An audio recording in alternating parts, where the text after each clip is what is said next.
Members, let's call the January 10th meeting of the Ways and Means Committee to order. We have 163 people signed in wishing to testify, so I want to get things going. Welcome to everybody.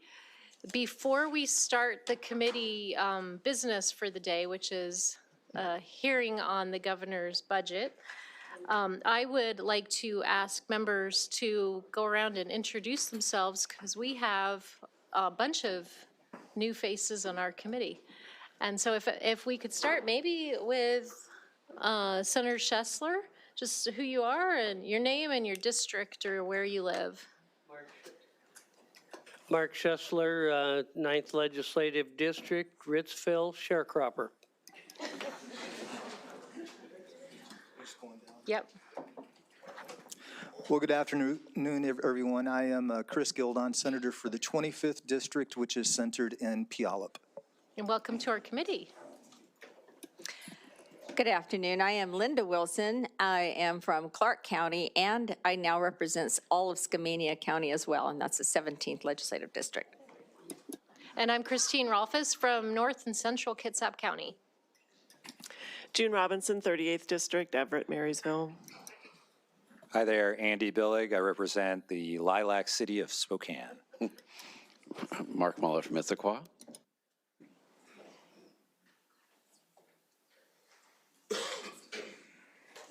Just got my internet back. Karen Kaiser, 33rd District. That means Kent, Des Moines, SeaTac, Burien, a little bit of Federal Way.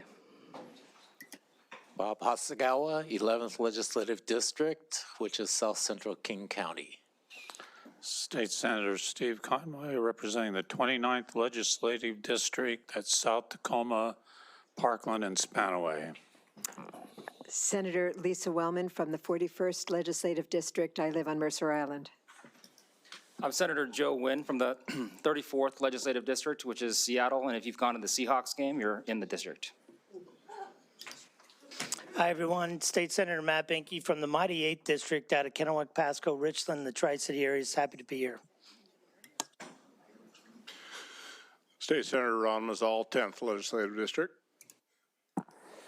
John Braun, the State Senator for the 20th District, so just south of Olympia to just north of Vancouver, I-5 to White Pass. Judy Warnick, State Senator from the 13th District, most of Grant County, all of Kittitas County, and a good portion of Yakima County. Good afternoon, Nikki Torres with the 15th Legislative District. Keith Wagoner, representing the 39th Legislative District, parts of Skagit and Snohomish County. I reside in Cedar-Woolley. Good afternoon, Rebecca Saldana, State Senator of the 37th Legislative District. Senator Nguyen, of course, is highlighting the part of the 37th that he inherited from us with the stadiums, but I do still represent Central District, International Chinatown, Rainier Valley, and Skyway, which is part of unincorporated King County. Kevin Van de Weyck, Olympic Peninsula. Good afternoon. Manka Tingra, State Senator from the 45th Legislative District, which is parts of the city of Redmond, Kirkland, Sammamish, and Duval. Sam Hunt, 22nd District, you're in it. All right, thank you, members. We're going to do a full staff introduction next Thursday, or this coming Thursday when we have more time. And with that, I want to say we have a very full agenda today. For everyone watching or in the meeting, this audio will be recorded. The meeting's viewable live on TVW, and then it's viewable after that. We're going to experiment. This is the first meeting I've done a hybrid where some of our testifiers are online and some are in person. And so for that reason, we are going to go in the order in which people signed up and just go back and forth online or in person. So we'll be calling, if you're online, the staff will pull you into the meeting a little bit ahead of time so you have some preparation. If you're here in person, we'll do it the traditional way where we'll call you up a few at a time and get people sorted through that way. The members and staff can access meeting materials in the EBB, and the public can see the documents, which in this case are the budget, on the committee's webpage.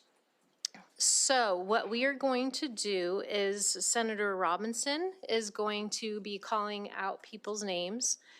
We are allowing 1 minute for oral testimony. If you have things in writing, please submit them and we'll distribute them and get them into the record.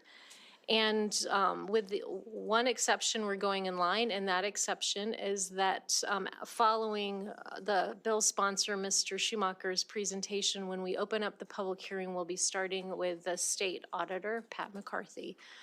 So with that, I'd like to ask you, David, to come to the front and give us your presentation. And while we're getting you set up, I just got a note from our committee coordinator that materials from the public can be submitted. They need to be submitted electronically. You're no longer able, if you're here in person, to hand them your materials. Please submit it electronically. All right, David, welcome. Nice to see you. Thank you, Chair Rolfes and members of the committee. It is always nice to be back in this room, especially nice now that we're all in person. So thanks for the opportunity to talk a little bit about the major points of the governor's budget. I think we have sent along the highlights of the governor's budget. We have rec sums, we have the budget bill.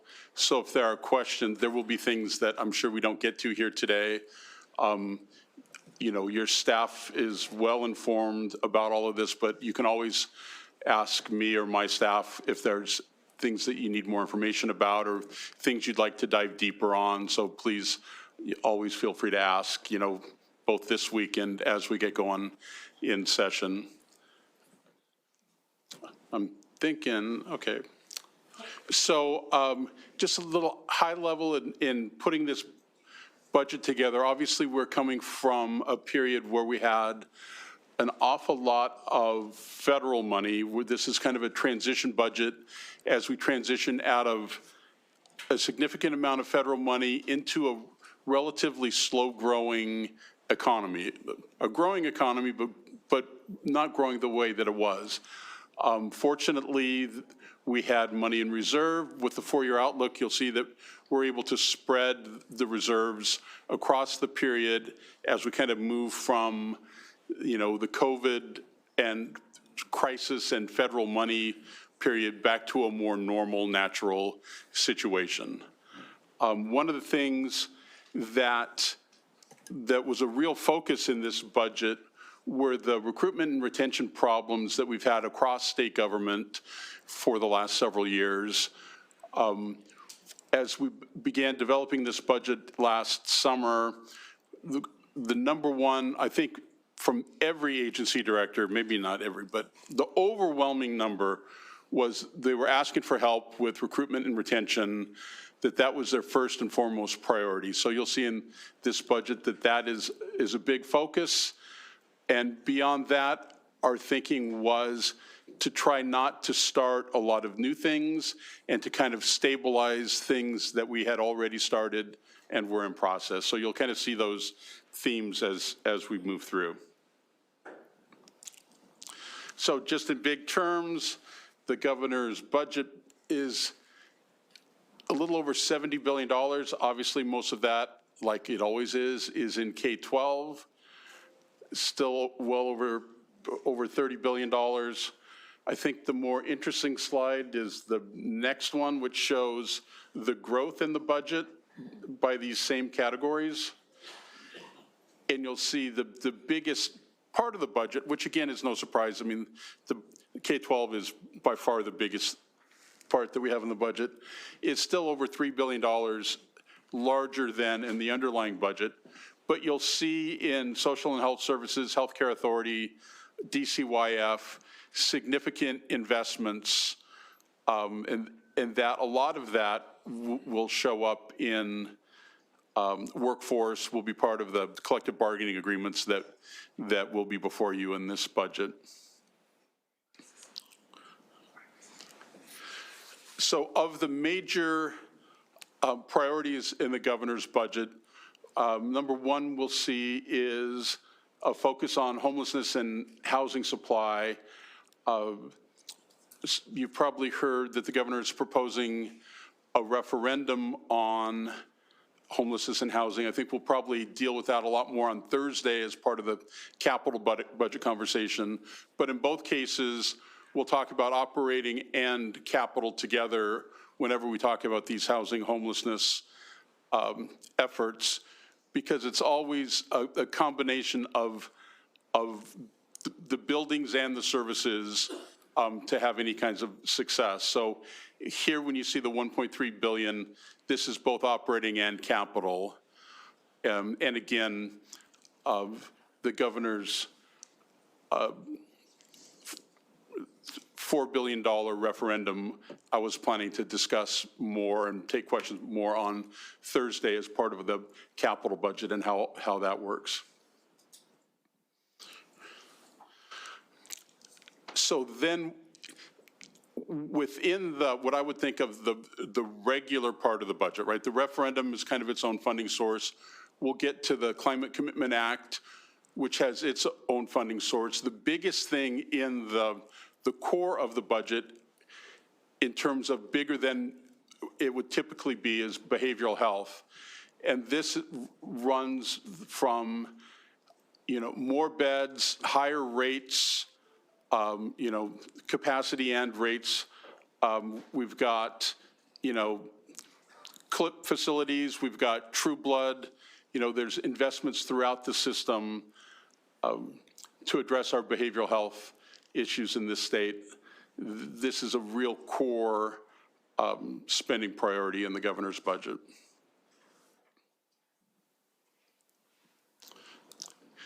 Then the K-12, one of the larger investments is the continued, it's spring training for me too. It's continuing the social emotional support hiring that we continue to ramp up within our schools. On top of that, a significant increase in special ed and K-12 compensation. In early learning, we have made a significant proposal to increase the rate for school and working day slots of 40%.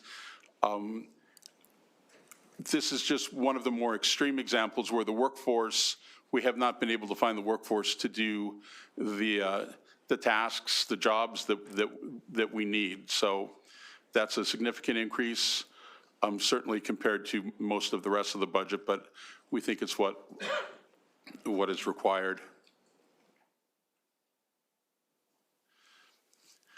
So then just in general, like I said, state agencies across the board have faced a significant recruitment and retention difficulty. What we've did in the collective bargaining for state employees in general was a 4% and a 3% raise. But what we did in specific, there were a lot more targeted spending in this collective bargaining agreement than is typical. For example, nurses. So nurses had much higher than a 4% and a 3%. And then, for example, nurses on weekends or overtime shifts or for a number of situations will be well above 4%. Across the board, people in our institutions, in the 24/7 institutions, will be getting, if the collective bargaining is passed, significantly more than the 4 and the 3. The 4 and the 3 is kind of the headline maybe that people know about, but the targeted in some cases are much higher than that. Just to give a little history of bargaining, the light blue at the end shows the 4 and the 3. You'll remember in the last 2 years, it was a 0. It was actually a 0 and a 3 1/4, if I remember. So that's rounded off a little bit. You'll remember that 2 years ago, what the governor's office negotiated with labor was based on the idea that our economy was crashing and we had to save money, and we negotiated furloughs and budget cuts and freezes. and that never happened. But the first year of that biennium ended up with state employees getting no raise, and then in the second year of the 3 1/4. So you can get a sense for, how things have gone these last several years. So then we move to climate and the Climate Commitment Act, where we have new revenue that will start coming in February. These numbers, the revenue numbers, are all based on estimates of what will start coming in February. I would imagine, even though all of our revenue that we use for anything is based on estimates, the fact that this is the first time that these revenues will come in will make this maybe a little bit more volatile at first. But we have used the official ecology forecast and built a budget around that. In the Climate Commitment Act revenues, we have $365 million. You'll also find money in the capital budget. You'll find money in the transportation budget. Some of this is driven by statute. Some of this is driven like by category. So I think as we go through the session, you will see there are some parameters around how this money can be spent. It has to be mostly spent in the climate world, but the specific things, for example, that we chose are not exactly the specific things that the legislature has to follow, as much as my boss might like that to be the case. Oops, went the wrong way. In addition, we're proposing a significant set of ideas around restoring salmon.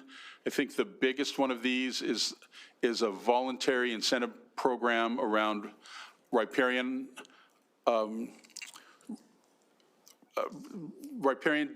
decisions around creeks, rivers, et cetera. I know in the past there's been some controversy about that, but what we are looking for this year is voluntary incentives to try to improve water quality, water temperature, et cetera.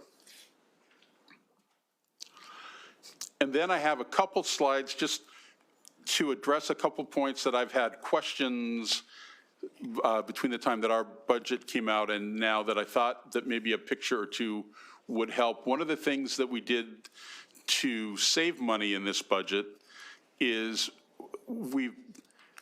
I think we all knew in the last couple of years that PERS 1 and TERS 1, the unfunded liability, was about to be paid off. We've been paying this off to the tune of several $100 million for 25 years maybe now, and we were about to the end of it. The legislature set aside $800 million for that. Since that decision was made, it also looks like we can stop the spending into the account and still have over 100% funded plans in both the PERS and the TERS. So if I could take a second just to show the first line, the top line over on the left, this is the PERS, that if we did nothing, the PERS 1 would be over 140% funded. Under our plan, it will still be over 100% funded. A similar logic on the TERS. The question, why? Well, why would you do this? Well, it's well over $1 billion in savings, and the plans are still fully funded. So this was a significant savings idea that you'll find in our budget. One thing to point out, coming this year, the Washington Working Families Tax Credit will actually begin. This is another thing that folks have been working on for quite a while. It will provide up to $1,200 in tax relief for almost 400,000 families. When it's up and running, it's roughly $250 million per year. Again, since this is a new program, we will know a lot more after the first year, just about what the size of this is and how many people will be impacted. But this is our current estimate, and these are the current numbers that are in our budget. And then finally, I think this is my last one, which I thought was interesting when my staff shared it with me, so I thought I would share it with you. The blue line, this goes back to 2010. The blue line shows the growth in the Washington economy. The purple, magenta, I don't know, line shows the growth in Washington state spending. And the, wiggles aside, what you basically see is that Washington state spending has grown roughly the same as the state's economy over that period. Somebody up there is thinking, well, why did it go higher in 2023? And maybe all of you are wondering, why did it go higher in 2023? I certainly did when I saw this. And the reason is, you'll remember the $2 billion appropriation from the general fund to transportation. So that's what that little anomaly or hiccup in the data shows. So, I mean, you could pick different dates to start this, farther back or less, but what you see, the basic idea is the growth in the state budget roughly follows the growth of the Washington state economy. With that, I'm happy to answer questions or get out of the way, because I know you have a lot of people to come. David, thank you very much. That, whether or not people like your budget, that's a tremendous amount of work. And I know you put months into that with a lot of staff. So thank you. And thanks for coming today and presenting it. Always happy to. I know that I saw Senator Conway's hand. I do want to limit questions, but we can take a couple. Oh, no. All right. Anybody else? Okay. Senator Conway, we'll talk with you offline. Thank you very much. Happy to talk. Thank you all. Now, I think you like to think of this as your job is done, and then now it's our job, right? That's your official passing the budget.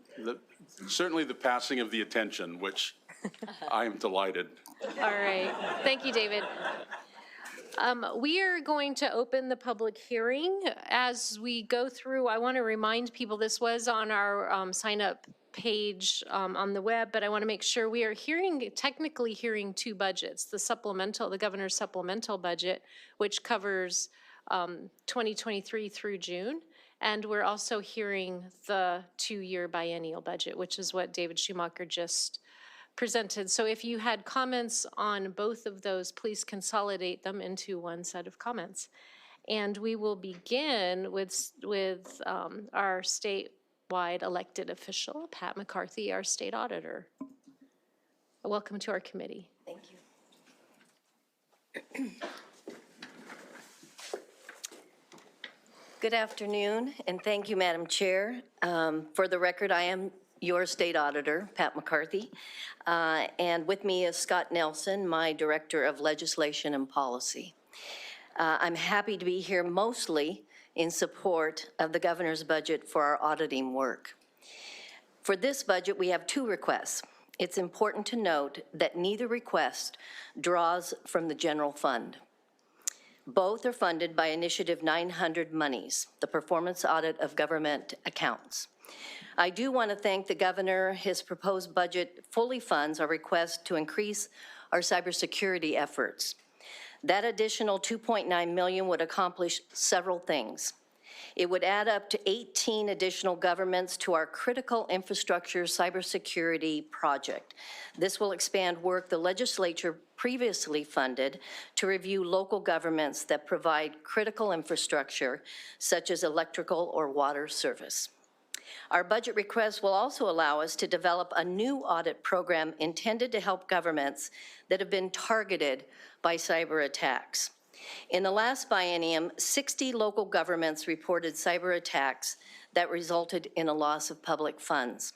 Our program will review such incidents and include readiness audits to help local governments avoid losses by cyber criminals. Finally, Our request would also expand our main cybersecurity audit program and augment our non-audit cyber support services through our Center for Government Innovation. That means more cybersecurity audits of local governments and more assistance for them as well. Our second request was funded at 50% in the governor's budget. I would like to encourage you to fully fund this request for $2.58 million in funding authority for additional performance audits. While our cybersecurity program is in high demand, so are our traditional performance audits. Recent performance audits, you may remember, revealed racial disparities in ballot rejection rates and recommended ways to improve customer service at the Employment Security Department. Our request would allow us to conduct 4 to 6 additional performance audits per biennium, enabling us to examine additional topics. The citizens' intent in creating the Performance Audits Fund was to improve government through independent audits. We think these requests are reasonable and well within the existing funds available to the performance audits of government account. Thank you, and I'm here to answer any questions. But I see you have a full agenda. Yes, thank you. Thank you for joining us. Thank you for that input. And we are generally not, we're not going to be asking any questions. No we have problem. lots of people to run through, but everyone knows where to find you. Please don't hesitate to contact us. Thank you for joining us. Madam Vice Chair. Thank you, Madam Chair. We are going to start going down the list, starting with K-12 public schools. If you're here, please come forward when I call your name. Some people are in the room, some people are remote. Melissa Gomboski, Dr. Michelle Price, Dr. John Parker, Catherine George, Larry Delaney, Marissa Rathbone. Melissa, let's get started with you while we wait for the others to join you. Thank you, Chair Rolfes, honorable members of the committee. I'm Melissa Gomboski, pleased to be here today on behalf of Spokane, Evergreen, Vancouver, Richland Public Schools, as well as ESD 105 Schools Coalition. We very much appreciate the investments this budget makes in public education, specifically in special ed and raising the multiplier. Just in the interest of time, I'll jump to a couple places that we hope to see when you adopt your own budget, where there would be more significant investments in public education. First is, of course, special ed. We'd like to see each student multiplier for each student who has an IEP that expanded as well, so we can serve all those students. And then finally, this budget does not address our broken transportation system for pupil transportation. Senator Wellman has done a lot of work on this in the interim. It's a complex, complicated formula. It is based on funding the average transportation for schools across the state. That means that half of our public schools are not adequately funded for our kids' transportation. So the most fundamental part of our school system is just getting to school. If you are in a family that has one car or single parent, you really need your school bus. Thank you, Madam Chair. Thank you, Melissa. Staff, can we get Dr. Price? Good afternoon. Can you hear me? Yes, please go ahead. All right, fabulous. Good afternoon, Chair Rolfes and honorable members of the committee. My name is Dr. Michelle Price. I serve as the superintendent of North Central Educational Service District in Wenatchee. I'm speaking today on behalf of the AESD network, which is all 9 ESDs working together. We're grateful and appreciative of the K-12 investment in the budget before you, specifically the funding for updating the prototypical funding model for student support services. Last year, you adopted House Bill 1664, phasing in new support positions over 3 years. We appreciate seeing this commitment honored. Unfortunately, the needs of our youth around behavioral and mental health continue to be at crisis levels. For most districts, the funds from 1664 backfill positions. Our ESD network has used ESSER funds to deploy new direct services to 51 school districts across the state. Today, we're asking you to please provide this service and support by supporting the AESD request to continue and expand this critical service, addressing the ongoing needs. Thank you. Dr. Price, thank you. You're our first hybrid testifier, so I want to ask you, what do you see? All right, so I see our pictures. I see you, Chair Rolfes, and now the full Senate. When it became, I think it was unclear when my turn would be, other than hearing that I was second. And I did see each of the other presenters in the panel. Great, thank you for letting us know that. All right. Okay, we'll move on to Dr. John Parker, who is remote. Yeah, please go ahead. Hello, Chair Rolfes and committee members. My name is John Parker, and I serve as the superintendent for Central Valley School District on the east side of the state, where we have about 16% of our students, or 2,200, with individual learning plans. Our district greatly appreciates the investments made for students in public education, and particularly in special education. This budget invests in funds to raise the cap on the number of students enrolled to 15%. This is helpful. Our district is above the cap by 2.5%, and we continue to refine and improve our process for identifying students. While raising the cap, we would really appreciate the real need for our students is raising the per student multiplier. This is the investment of the greatest benefit for Central Valley school districts and many others. Currently, we pay $4.5 million out of our local levy to cover special education costs. So increasing the multiplier would lessen this burden on our local levy and free it up for other intended purposes. Thank you. Thank you. Do we have Catherine George, or she's not available? No. Okay, we will move on then to Larry Delaney. Good afternoon, Chair Rolfes and committee. I'm Larry Delaney, president of the Washington Education Association. The WEA was disappointed in several aspects of the governor's budget. The governor's budget for educator wages does not keep pace with rising inflation, eroding the competitiveness of educator pay. The governor's proposal fails to provide targeted increases for classified educators, the lowest paid K-12 workers. And districts will continue to struggle to hire and retain paraeducators, food service workers, bus drivers, and others, which ultimately impact school operations and student learning. While we support the governor's interest in increasing special education funding, the governor's approach does fall short. We recommend increasing the special education multipliers as well as increasing the enrollment cap. We do appreciate the governor's investment in workforce development and retention through residency programs and mentorship for early educators. WEA also appreciates the institutional support provided in higher education. Like in K-12, we recommend that your budget consider wage increases targeted addressing low-income wages, especially among part-time faculty. And we do look forward to continued budget discussions throughout the session. Thank you. Thank you. Marissa.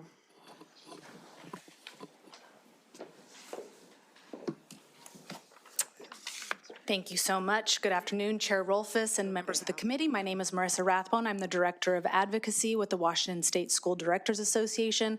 Before I get started, I'll just say thank you so much for hosting us and for having us here in person while having to trade in heels as opposed to house slippers. It's sure nice to be here with you.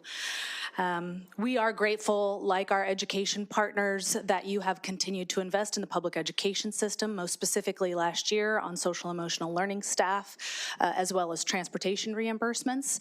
That was a good start, and we want to continue along that trajectory. School board members last fall prioritized special education above any other issue, and we have many issues that we hope to address, but this is absolutely our number one, like our education partners. The governor's proposed budget addresses them, but it doesn't go far enough. You've heard from several others already, and we'll continue to hear that we hope continued conversations around increase or removing the cap, as well as increasing the multiplier. Last thing I'll just say is that there's a lot of conversation around the economy, public safety, social services. We absolutely agree those should be priorities of our state, and I would encourage you to think about how education bolsters all of those and prepares our future workforce and citizens to live in a healthy and safe environment. Thank you so much. Thank you, Melissa. Thank you. We have 3 people who are remote next, but I would like to ask Jenny Plaha, Jake Garcia, and Rick Chiesa to come forward and be ready to testify. And we'll move on to John Holman.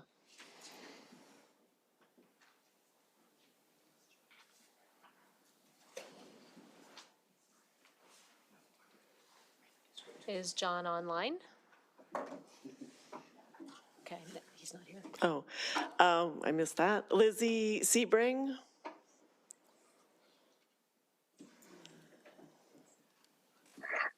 Good afternoon, Chair Rolfes, members of the committee. My name is Lizzie Sebring. I'm a parent in the 44th Legislative District and Advocacy Director for Washington State PTA, the state's largest child advocacy organization.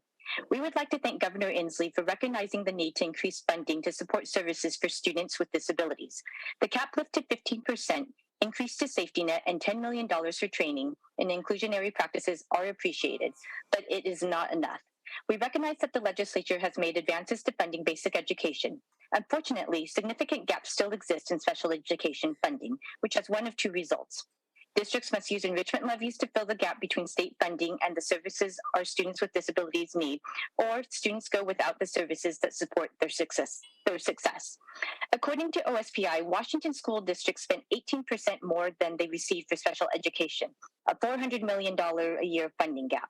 We ask you to support a budget that removes the arbitrary cap, increases the multiplier, and gives our students the support that they need. Thank you. Thank you. Do we have Jake Garcia? No, sorry. I'm getting mixed up here. Jim Kowalski.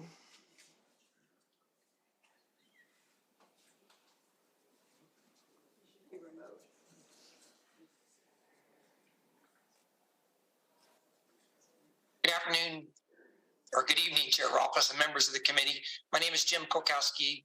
I retired in June of this past 22 after serving for the past 15 years as Superintendent Davenport, but I continue to serve as the Director of the Rural Education Center. It's a 90 small and rural districts joined together just to make sure you consider the needs of small rural schools. I want to compliment the 2023 legislature and this committee for continuing to allow remote testimony. For those of us who live in rural communities a long ways from Olympia, it's very much appreciated.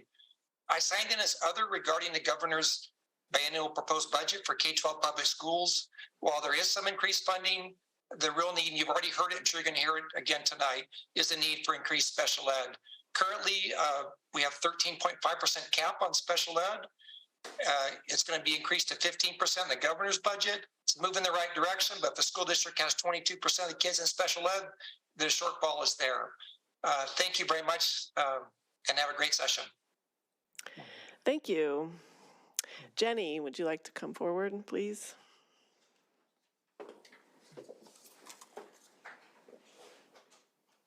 Go ahead. Thank you. Good afternoon, Madam Chair, members of the committee. For the record, my name is Jenny Plaja, and I'm here on behalf of the Office of Superintendent of Public Instruction. We're here today testifying as many of our colleagues have shared, we are grateful to see some of the investments in the governor's budget, specifically the educator workforce or residency program, maintaining the investments in critical support staffs in our school buildings, and also for supports in areas like early learning, childcare, and mental health. And we do have a long way to go. Many of the needs that we're talking about today and bringing up with you in K-12 are not new, yet arguably they're more important than they've ever been before, and our students are asking for more from us, from our system. So fully funding services for students with disabilities, increasing or removing the cap and addressing the multiplier, creating a more adequate student transportation system, providing students with meals at no cost, and continued investments in student supports. We are in recovery, and now is not the time to pull back on our investments in K-12. Thank you for all the work that you do and for having us today. Thank you. Jake Garcia. And Rick, why don't you also come up? And as Senator Robinson calls your names, just fill in the panel. So we just always have 3 people sitting there. Thanks, Jake. Of course. Good afternoon, Madam Chair and members of the committee. My name is Jake Garcia. I'm testifying on behalf of Northwest Harvest, Washington State's statewide food justice organization. I'm testifying in support of the governor's proposed operating budget with a couple of caveats. Specifically, we thank the governor for supporting and ensuring K-12 students have access to free school meals, but this item doesn't cover all kids in our state, and we'd like to see the funding for universal school meals for all. Additionally, we know that hunger doesn't end when you step onto a college campus, and we would like to see funding included for the Basic Needs Act.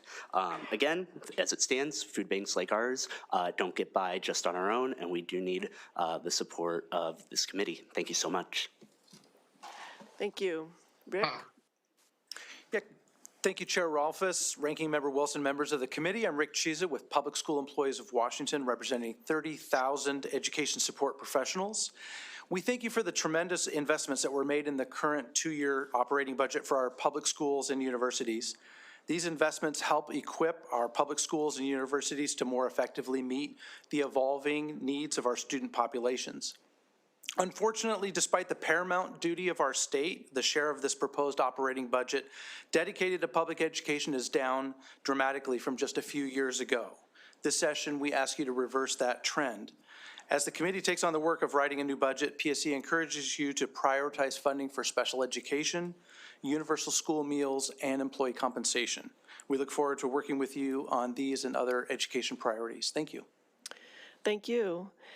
We have a few remote folks next, Sue Ann Booby and Ramona Hattendorf, but I would like to ask Linda Hall, Mitch Denning, and Charlie Brown to please come forward and be ready to testify. And then we'll go back to Sue Ann, who's remote. Well, hello and good afternoon. My name is Dr. Sue Ann Booby, and I am the proud parent of a deaf and blind child. I have been a teacher and an administrator in education for the past 20 years, and I currently serve as the Director for Special Services in the Mercer Island School District. I'm here to tell you that my district cannot keep pace with the ever-increasing complexities of serving students identified as needing special education services. We need your help and support. I know that you have been working on funding for special education services, but our students need a more holistic approach. The resources provided by our state are not adequate. Districts continue to be forced to use local levies to close the funding gap. We care about our students, all of our students, as I know you do. Funding must be a priority. Thank you. Thank you. Ramona Hattendorf. Hi, good evening, Chair Rolfes and committee members. I am Ramona Hattendorf with the ARC of King County. We protect and promote the rights of people with intellectual and developmental disabilities, and we also work to build inclusive communities. I'm testifying other today on the special education portion of the governor's proposal. So we support students whose services do not come through, whose evaluations are put off, and who are effectively denied access because the school can't secure an egg. We need to end the cap on special education, not just push the number up. I want to really be clear. I'm actually not talking about a lot of kids in King County or Seattle area or in the suburban areas. I'm talking about kids in small and rural districts where they're really limited on their access to funding. They get lower per student to start with because of the general allocation. The multiplier keeps them low, and then they take a low, shallow pool of funds that they have to spend more thinly because they're cut off. And we really need to end this. So we really support, please not just lift, end that cap. Yes, do please increase the multiplier across all grades. It's desperately needed. Thank you. Thank you. That was Linda Hall. Good afternoon, Chair Rolfes and committee members. My name is Linda Hall. I'm the government relations person for Treehouse, Washington's leading organization focused on educational equity and students in foster care. We are pleased to sign in pro on this proposed budget. We would like to thank the governor for including $6 million to expand our Treehouse graduation success program that can serve over 1,000 middle schoolers across the state. Since the program's inception, the statewide foster care graduation rate has increased from 36% to 53%. Research suggests that we would be even more effective if we started earlier, and students who struggle in middle school are very often high risk of being off track for 9th grade. There are two more items that we urge you all to add to the final budget. First, $920,000 in ongoing funding for 4 Treehouse educational advocates to meet the needs of students in exceptional placements like hotels and DCYF offices and those experiencing significant educational barriers. Secondly, and lastly, $150,000 to fund our legislatively mandated Project Education Impact Work Group. Thank you. Thank you. Mitch, go ahead. Good afternoon, Chair Rolfes and members of the committee. Mitch Denning, representing WMOA, the Maintenance Operation Administrators. We're assigned another today. We do thank the governor for the $60 million for the CEP program fully funded for low-income students in some schools. And I would recommend that you folks consider the following in your biennial budget. Continuing to implement the prototypical school funding model, universal school meals, pupil transportation, and fully fund special ed. Thank you very much. Thank you. And now we'll turn to Liz Troutman, who's remote. Good evening, Chair Rolfes and committee members. For the record, my name is Liz Troutman, Government Affairs Director at Stand for Children Washington. We also convene the High School Success Coalition. We appreciate the governor's proposed investments in a strong and diverse educator workforce and continuing to increase the counselor to student ratio. However, we urge you to go beyond these investments to help students and schools recover from the pandemic, which has especially impacted educational progress for students of color and students in high poverty schools. First, please sustain and expand the proven ninth grade success teams approach. Schools with these dedicated teams see double-digit increases in the rate of students who pass all their classes in ninth grade. This is a strong predictor of on-time graduation. Second, invest in ensuring that all students are able to access dual credit programs such as college and the high school, Running Start and CTE dual credit by eliminating financial barriers to participation. There's currently a 14.5% dual credit participation gap between students from low-income families and their peers from middle and higher income families. Lastly, we urge you to continue to focus on identifying the most promising practices for learning recovery so that we can continue to target resources effectively. I'd also like to echo the comments on the importance of special education funding. Thank you. Thank you. Preston Dwoskin. Can you hear me? I can. Good afternoon. Thank you, Chair Office Senator Robinson, for the time. I'm here to speak in support of the governor's budget and ask you to fully fund special education, take the 13.5 and make it 15%, or whatever you can do to make special education fully funded. It's time to get our special education students the services they deserve. Every child deserves to be treated equally, regardless if they have a disability or not. Thank you for your time, and I look forward to working with you during this session. Thank you. Thank you. Charlie Brown. Good evening, Madam Chair, members of the committee, Ranking Member Wilson. I am Charlie Brown. I'm here today on behalf of the Pierce County and Federal Way School Districts. We are here to echo the comments about special education. I think you've heard it from just about every education advocate up here. The special education formula simply is not working. It's costing local school districts a lot of money in their local levies, and it's basic education, and it's a state responsibility. We ask you to increase that multiplier and increase the cap. We also support the changes in the student transportation formula. Student transportation formula is underfunded in a number of school districts, and again, they have to use local levies to cover what is basically a basic education requirement for the state. We would also request that you increase the prototypical school model staffing and look at those. You've done it in the past. We appreciate that very much for the social and emotional staff persons, but anything more that you can do, it just keeps us up to date with the modern school district. And then I would be remiss if I didn't ask you to take a look at regionalization. Back in 2017, when you adopted the McCleary fix, you promised to take a look at regionalization. It hurts places like Federal Way. It hurts Vashon School District. It hurts many of the districts in Pierce County, and we're all competing with that same labor pool. I would simply ask that you really take a serious look at regionalization fixes. And then, Madam Chair, you asked for a comment on the supplemental budget. I'd like to do that in the Department of Commerce budget on utility arrearages. There were some challenges getting that put into place. The Department of Commerce has asked for a modification in its proviso. I would ask you to do that. It certainly would help the constituents in Southwest Washington, which were barred from getting any assistance for utility arrearages due to a late filing. So I would ask that you make those changes in accordance to the request by the Department of Commerce. And thank you very much for your indulgence. Thank you. I understand that John Holman is online now. We can have his testimony.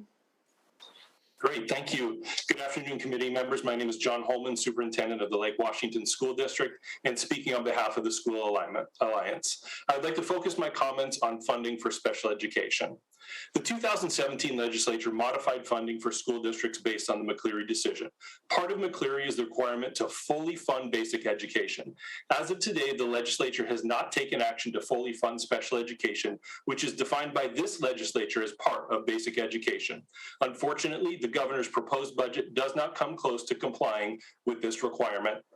As the Senate considers appropriations for the 23-25 biennium, I implore you to take action to increase the funding multiplier for special education to comply with the directive to fully fund basic education.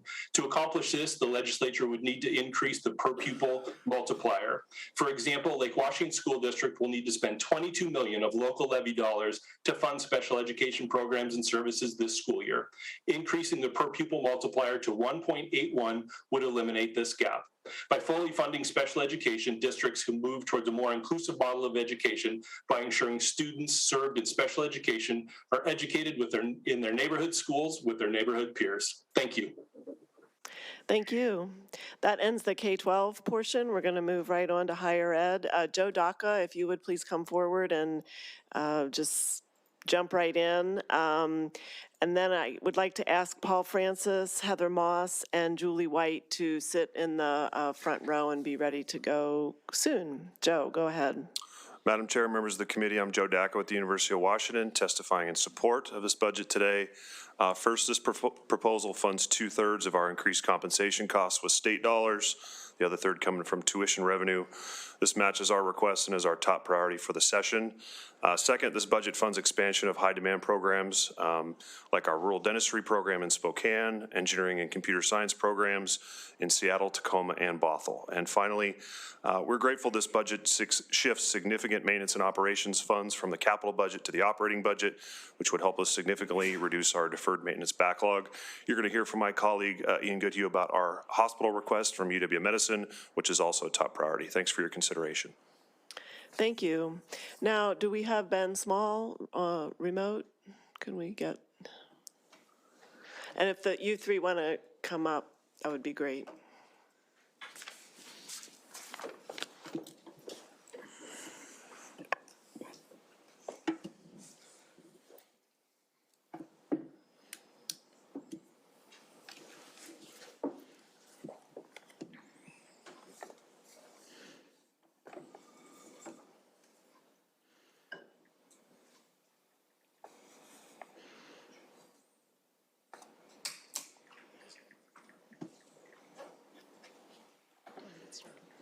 Should I have the people in person go ahead and you'll work on getting Ben? Okay. So Paul Francis, Heather Moss, and Julie, you signed up as a panel. Just go ahead. Thank you so much. My name is Julie White, and I serve as Chancellor and CEO of Pierce College District. Thank you so much, Chair Rolfes and committee. We're happy to be here and want to express our appreciation for the governor's investments in faculty and staff compensation. Our top priority for this operating budget is to provide competitive compensation so that we can attract and retain talented employees to serve our students and to teach them in the classrooms. In order to do so, we need to be fully staffed, and many of our students, as you know, were derailed during the pandemic. Unfortunately, we are losing employees to other organizations that can pay more than we are able to pay. For us, as essential as these increases are, equally essential is that this compensation is fully funded. We need the budget to include 100% funding for any compensation increases. Anything less is a budget cut, and we will not be able to serve our students and our communities as we need to. And this may result in losing positions if we do not have that full funding. Thank you so much for consideration. Good afternoon, Chair Rolfes and members of the committee. My name is Heather Moss. I am a trustee for Bates Technical College in Tacoma, the 27th District. I was appointed by Governor Inslee in 2017 and confirmed by the Senate in 2018. Thank you, Senators Billig and Senator Conway, for facilitating that process. I'm here to support the governor's investment of $60 million in the CTC Systems workforce training programs. As you know, there are educators and there are employees across the state who are looking for a skilled workforce, and your community college system is really crucial to making that happen. We have programs like machinists, electricians, fire services staff. We also have the only denturist program in the state, and colleges like Bates are key to rebuilding our workforce, and these programs are expensive. We have such specialized equipment, small class sizes, and consumable supplies that make these more expensive. Bates College needs a new fire truck. Ours is 15 years old. They're about $500,000, just giving you a set there. So please maintain the governor's proposed increase for preserving our community and technical college workforce training program to ensure that we have relevant equipment and resources to maintain a modern and skilled workforce. Thank you. Chair Rolfes, Ranking Member Wilson, good afternoon. My name is Paul Francis. I'm the brand new Executive Director of the State Board for Community and Technical Colleges. Our system's vision is to lead with racial equity, where our colleges maximize student potential and transform lives within a culture of belonging that advances racial, social, and economic justice in service to our diverse communities. We appreciate the governor's support for our request to advance our DEI work. Full funding of this request will enable us to implement our EDI strategic plans and close equity gaps for our students of color while meeting the goals of two bills that you passed in 2021, Senate Bill 5194 and Senate Bill 5227. Finally, we hope the legislature will consider our request to expand learning technology for students. The remote options that arose from the pandemic are the new normal. Students, especially working adults, need the flexibility of learning in classrooms, online, or a mix of the two. We're asking for investments in technology, equipment, and training to make online classes and student services like financial aid or advising more accessible and effective. Thank you. Thank you. We're going to go back to Ben Small, who's remote, but I would ask Norris Lander, Jacob Vigdor, and Sandy Kaiser to please come forward and be ready to go right after that. Ben, and then, sorry, Karen Strickland, you will be next, so after those three. So we'll go to Ben now. Good evening, Chair Rolfes, honorable members of the committee. Thank you for the opportunity to speak. My name is Ben Small, and I'm the Executive Director of Launch Northwest, based in Spokane in the 3rd Legislative District. Our mission is to support all students on their pathway to high school graduation and then support them as they take the next step after high school. This can be a 4-year college degree, 2-year certificate, or technical credential. As you know, research shows that post-high school education and workforce training create prosperity for individuals and communities. We're very supportive of the governor's support of the Regional Challenge Grant. At Launch Northwest, we have raised private sector funds to support a Promise Scholarship, which will open the doors to post-high school opportunities, and have developed public sector partnerships with our city, county, and federal government to support implementation of Launch Northwest. To be successful, however, in building the scholarship fund, we're asking to partner with the state of Washington to help us in this endeavor. Thank you for your consideration tonight, and we'll submit more detail to you via email. Thank you. Thank you. Nora, go ahead. Thank you, Chair Rolfes and members of the committee. I'm Nora Sealander, Director of Government Relations at Western Washington University, here testifying pro on this budget because it supports some of our top priorities. First and foremost, we appreciate the improvement on the state share of compensation costs, as well as expanded offerings on the Kitsap and Olympic Peninsulas. Having more degree options in this historically underserved area is critical to moving toward a statewide 70% credential attainment goal. While this budget includes funding for our new graduate offerings in clean energy, we hope that you'll also consider funding proposals for electrical and computer engineering and an expansion of computer science offerings.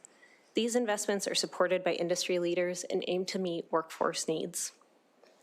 Research shows that lowering faculty to student ratios make a significant difference in course completion, especially in remedial math and English.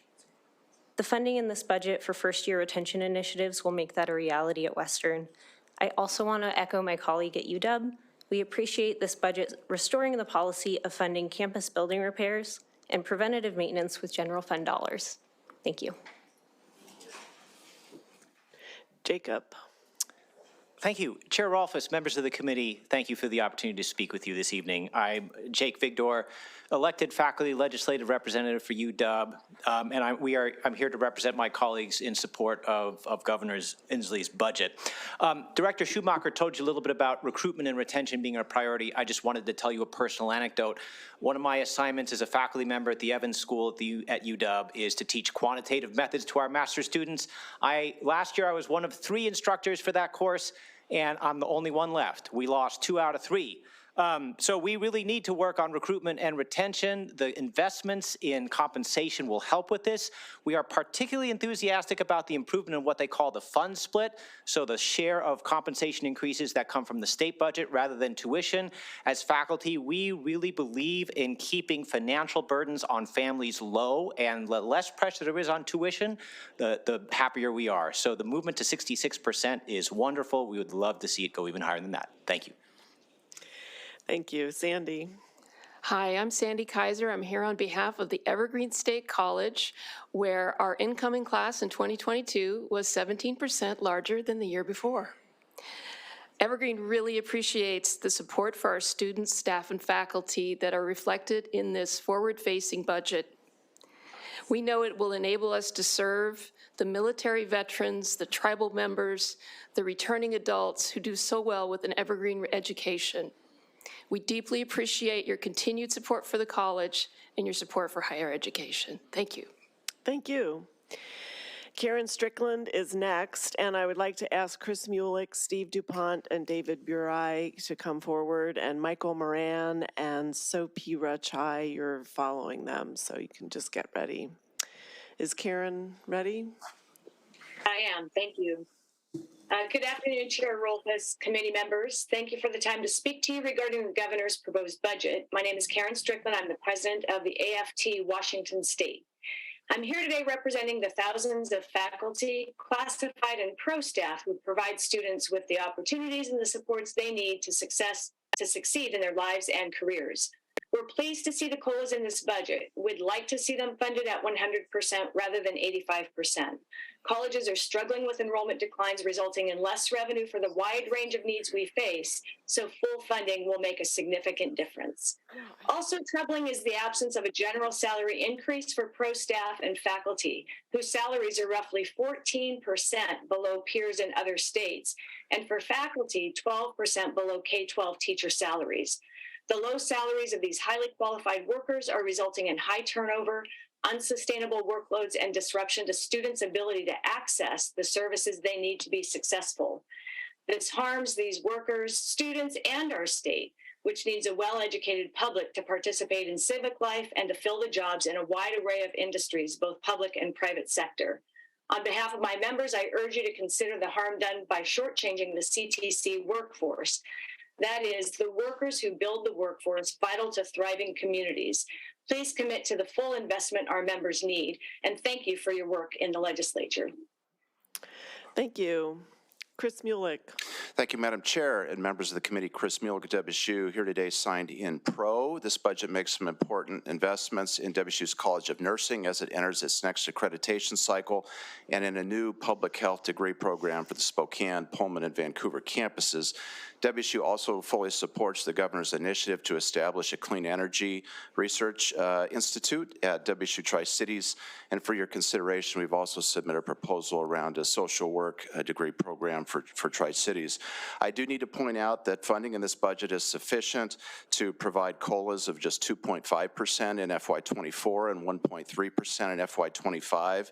The delta between that and the prescribed 4% and 3% is based on an assumption that there'll be new tuition revenue to cover it, and unfortunately that new tuition revenue just isn't there. We're hoping you could help us get to that prescribed 4% and 3% as it's the university's top priority. Thank you, Madam Chair. Thank you. Steve. Thank you, Madam Chair, members of the committee. I'm Steve DuPont representing Central Washington University, and we are overall in support of the governor's proposed operating budget. Our top priority this year was also to have improvement made on the fund split. You've heard a lot from our colleagues about that already.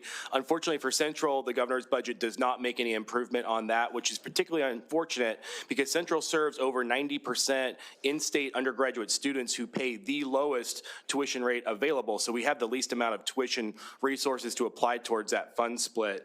What we do like about this budget is it fully funds our student success package. This is important. Central enrolls a lot of first generation and underrepresented students who are disproportionately affected by pandemic related learning loss. So thank you for that. We also get part funding for our teacher shortage package. We would encourage you to do the full funding, which helps with dual language and STEM teachers. The governor's budget neglects to fund our financial literacy package. We think that's a very important important thing in K-12 and higher ed. So we would like to ask for that. And finally, we would also like to thank the governor's office for funding the facility maintenance that was coming out of our ability to do minor works in the capital budget. Thank you. Thank you, Madam Chair. Members of the committee, Ranking Member Wilson, I'm David Burai from representing Eastern Washington University today. So good to be in person and in front of you today. We're signed in pro, the governor's budget funds EW's top 3 priorities. You've heard about the cost of living increase of faculty and staff. We thank you for that work. Campus safety. This important investment would allow Eastern to purchase and install much-needed cameras at Brown's campus, and also would provide some additional personnel to help with the Cheney campus and also the Catalyst building in Spokane, so we appreciate the governor funding that. The nursing program of $4.6 million. A real special thank you to Senators Billig, Schessler, Braun, and Robinson, and this entire committee that helped fund, give us some money to jumpstart in the supplemental budget, our nursing program. The ongoing investment found in the governor's proposal fully funds a program that by 2025 will be graduating 80 nurses from Eastern Washington University per year. Eastern is also fully supportive of the investment in the UW budget for RIDE expansion. So we look forward to working with you with the rest of the session. Thank you. Thank you. Michael, and I would just ask, do we have Sophie Rachai with us? Good afternoon, Chair Rolfes, Ranking Senator Wilson, members of the committee. For the record, I'm Michael M. Moran. I was not planning to testify on the higher education budget until I literally opened my alumni newsletter and saw that my graduate and undergraduate advisors had passed away. And I reminded myself that 40 years ago this month, I was an EWU Senate intern for then Senator George Fleming. During that time, Eastern bought a bank building against the wishes of the Senate. The nursing school was on the 7th floor of the Bon Marché building when I was in college, and now we have a beautiful downtown campus. This Senate, the senators before me and those who have come before you have supported Eastern Washington University. Thank you. Please support the governor's budget, and again, thank you for all that you do for higher education in the state of Washington. Thank you.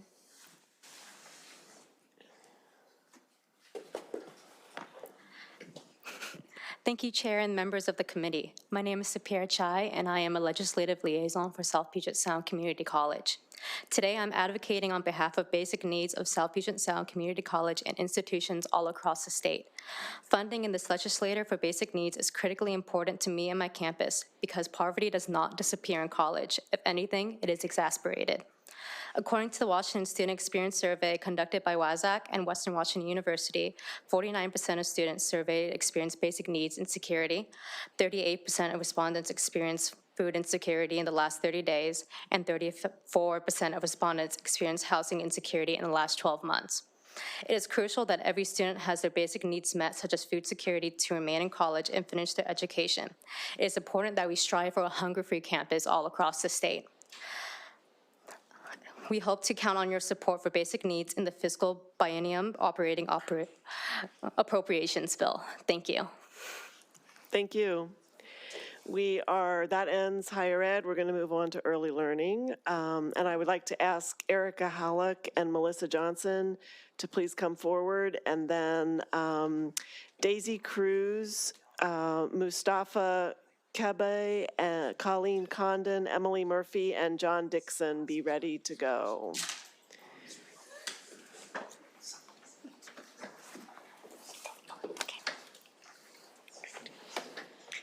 Thank you, Chair Rolfes and members of the committee. For the record, my name is Erica Halleck. I'm representing Start Early Washington.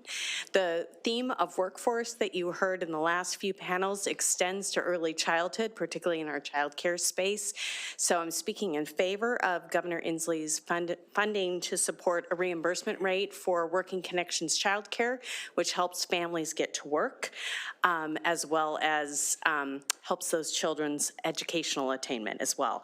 And additionally, we support the governor's proposed investments in voluntary home visiting. This too will address workforce and help serve additional families. Thank you.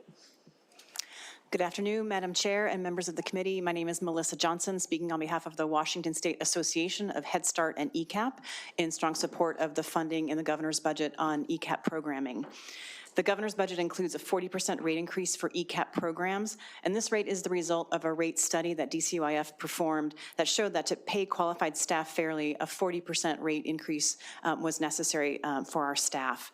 Kindergarten teachers currently make about $20,000 more than our ECAP preschool teachers, and meeting the Fair Start for Kids entitlement requires us to hire quality staff and retain them. We were disappointed to see no expansion in early ECAP in the governor's budget, and we will ask for expansion for that in this coming session. Finally, we support the $10 million investment in the governor's budget for the Early Learning Tribal Fund.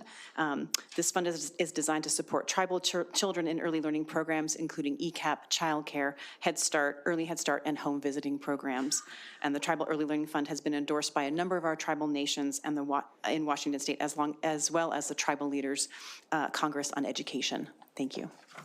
Thank you. Daisy Cruz.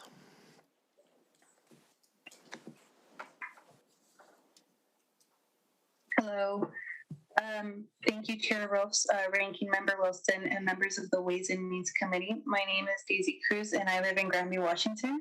I have a 3-year-old daughter that was diagnosed with autism at the age of 1.5. I wanted to tell you about the importance of home visiting. When my daughter was 1 year old, we noticed that she was lacking her milestones. As we brought her concerns to her doctor, we were frequently dismissed, but my concerns were assured by her home visitor that something wasn't right based on her ASQ. Months after she was diagnosed, we found out that she was a few months behind developmentally. At that point, I lacked resources support, and we were in the middle of a pandemic. That was a couple years ago. Darla is 3 and succeeding in receiving adequate resources for her. The impact is real and raw. As parents, there is no guidebook to help us be the best teachers for our children, but there is home visiting. That is the closest thing we have to helping our children reach their potential in their first 5 years of brain development. I asked the Ways and Means Committee to make sure that home visiting services account a priority so children can receive early intervention and have a stronger outcome. Home visiting has helped families like us. Thank you. Daisy, thank you for joining us from Grandview and sharing your family's experience. Mustafa?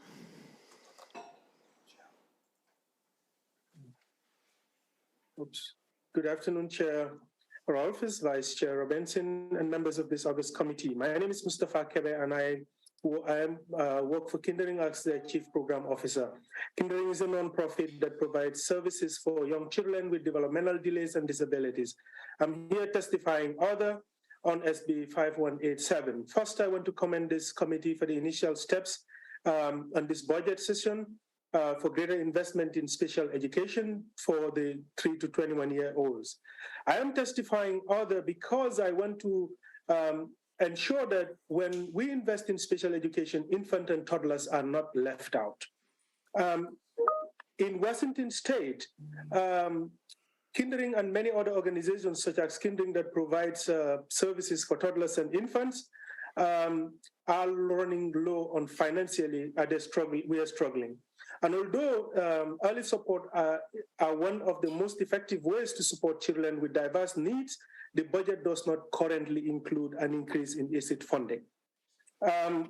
We want to clearly state that 85% of a child's development happens in the first 3 years of the child's life. Therefore, we urge all of you to consider funding our ESIT budget. And we want to thank you all for considering this, and we'll work with you all through the way. Thank you so much. Thank you. Colleen Condon. Hello, thank you, Madam Chair and members of the committee. I am Colleen Condon, here speaking on behalf of Washington Child Care Centers Association. I would like to highlight the critical need for stabilization grants for the small businesses that comprise the majority of the child care industry, serving tens of thousands of Washington's children. Grants are not currently funded in the governor's proposed budget. However, since the release of the proposed budget, our federal government has approved significant funding increases to the Child Care and Development Block Grant Program, which supports the bulk of our state's early learning budget. We know this increased funding would be best utilized by providing grants to all providers, as outlined in our priorities. I will submit that outline electronically and share it directly with members of the committee. Thank you for your time. Thank you. Emily Murphy.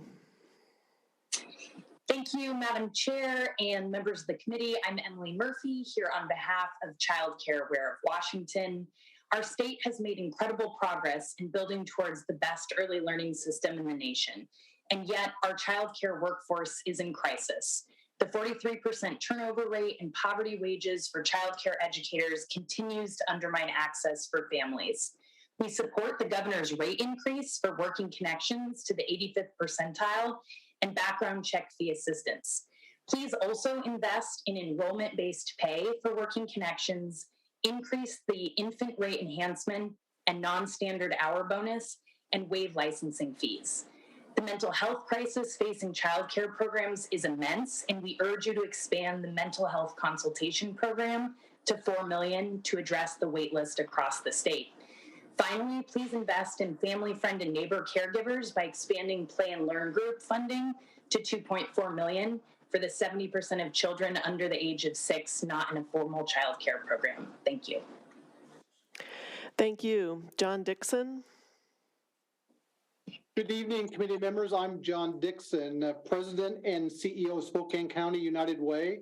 On behalf of the United Ways of the Pacific Northwest, thank you for the state's current financial support of the Dolly Parton Imagination Library, which through the Office of Superintendent of Public Instruction funds 50% of the free books that our state's 0 to 5-year-old children currently receive each month. We appreciate and support the governor's proposal to include $5.279 million in his 2023 to 25 state proposal for the state's general fund to continue this funding of the Dolly Parton Imagination Library. This program makes available free of charge all kids in our state, 0 to 5-year-olds, free books every month, which are age appropriate. This funding helps affiliates like us. Each county has one affiliate, work with the Dollywood Foundation to fund these books. Since September 2nd, we've signed up over 6,600 kids in our region. And to summarize, we do support the governor's $5.279 million proposal to continue support of the Dolly Parton Imagination Library. Thank you. Thank you. That ends that portion of testimony. We're going to move on to employee compensation. I would ask Seamus Petrie, Alan Burke, and Brandon Anderson to please come forward and give your testimony.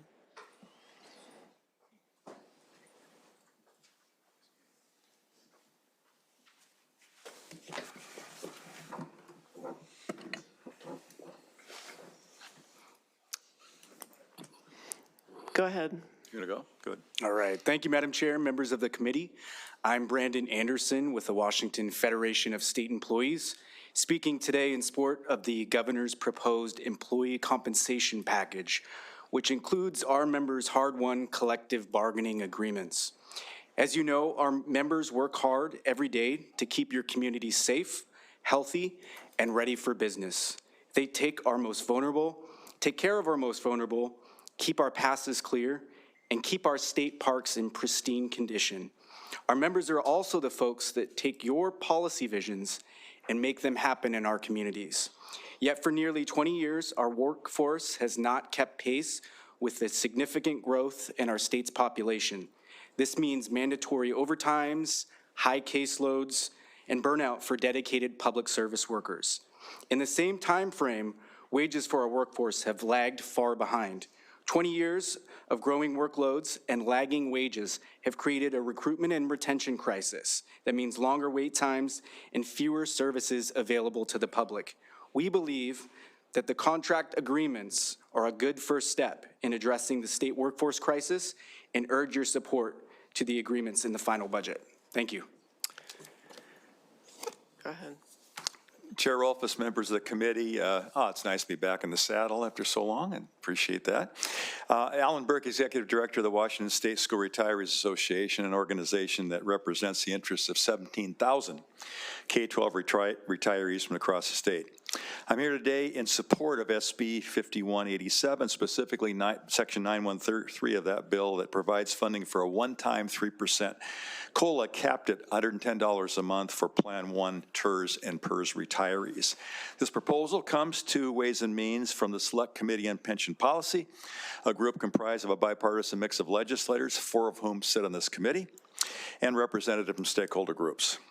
Although the proposed one-time 3% COLA is appreciated, it is less than half the rate necessary to cover this past year's inflation. It does not reverse the trend line that has seen many Plan 1 retirees lose up to 50% of the purchasing power of their pension since year 2000. Our request is that the legislature consider a more robust Plan 1 COLA as the session unfolds. Thank you. Thank you, Chair Rolfes, Ranking Member Wilson, and members of the committee. Seamus Petrie with the Washington Public Employees Association. We are here in support of the governor's budget. There's a lot of good investments in public services here, and this budget begins to acknowledge and address the ongoing recruitment and retention and staffing crisis that you've heard about. Some of these investments take the form of one-time money for teachers at the School for the Deaf and the Center for Childhood Deafness and Center for Deafness and Hard of Hearing Youth, targeted increases for communications officers at State Patrol, where they had to close a call center in Wenatchee because of low staffing. But for many people who did not get targeted increases, this budget will still represents a pay cut because in a year where inflation is 8 or 9%. There's lots of work still to do. The one thing we are really asking you to do that you heard from the community colleges is to fully fund the community college higher ed contracts. You used to do this, legislature used to do this, but then stopped during the Great Recession when enrollment was up and state revenues were down. And now that position is reversed, and we want to make sure that the investments are there so that these colleges, which are in every community, remain there and to provide services when enrollment comes back up. Thank you. Thank you. That ends employee compensation. We're moving on to mental health. Clifford Thurston, Brent Freeman, and Joan Miller could all get ready. And then I would also ask Ian Goodhue, Sol Villarreal, and Jim Hedrick to please come forward. Clifford, whenever you're ready.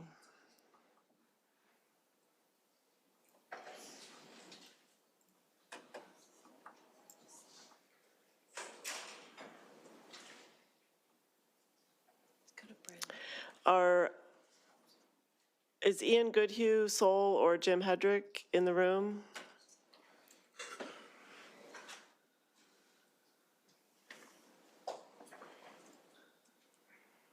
Could you come up and testify, Jim, please, while we're waiting for folks to get ready remote?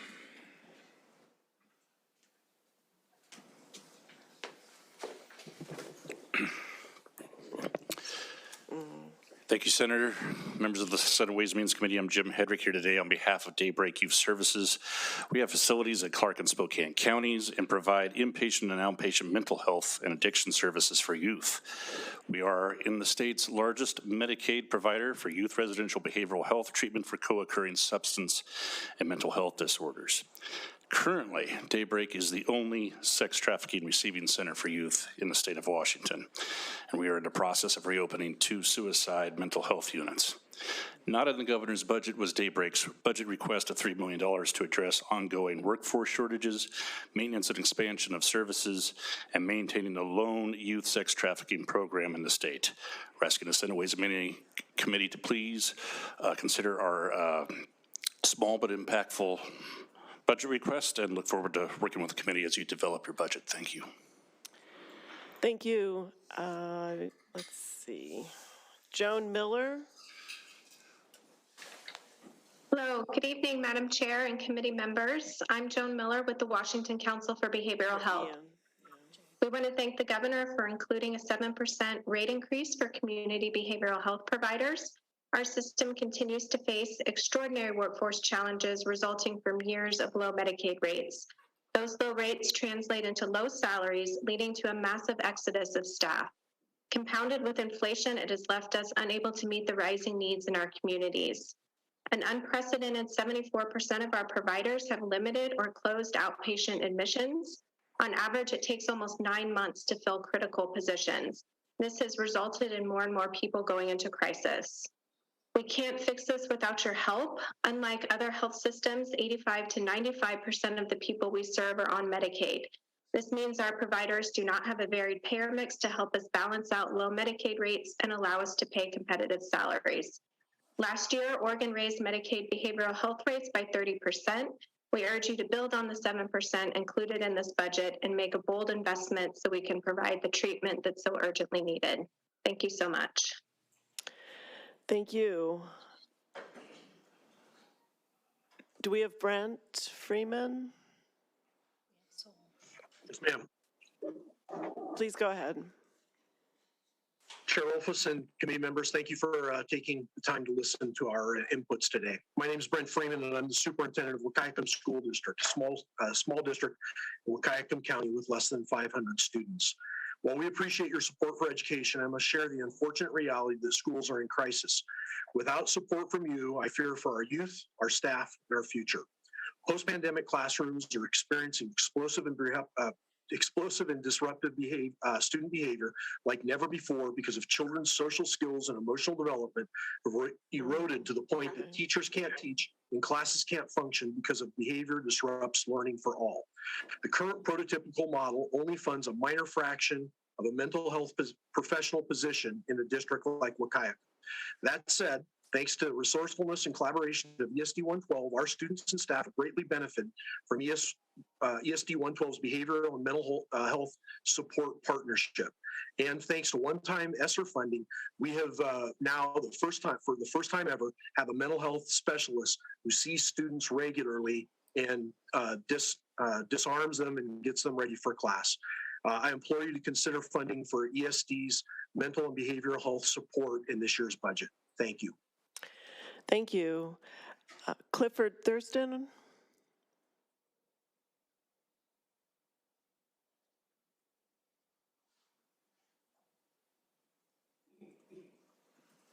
Hello. Can you hear me? We can. Very good. Clifford Thurston, Executive Director of World Bridges, for over 20 years, advocate, educator for developing a mental health peer support workforce. So this, I'm hitting at the biggest crisis in America today and in Washington State is mental health. So in briefing this budget bill, there needs to be some language in there that supports and funds certified peer support specialists that the Washington State Healthcare Authority is doing. And they inform me this is be a record year for training for that. But there's a linkage here. We need to build a bridge here.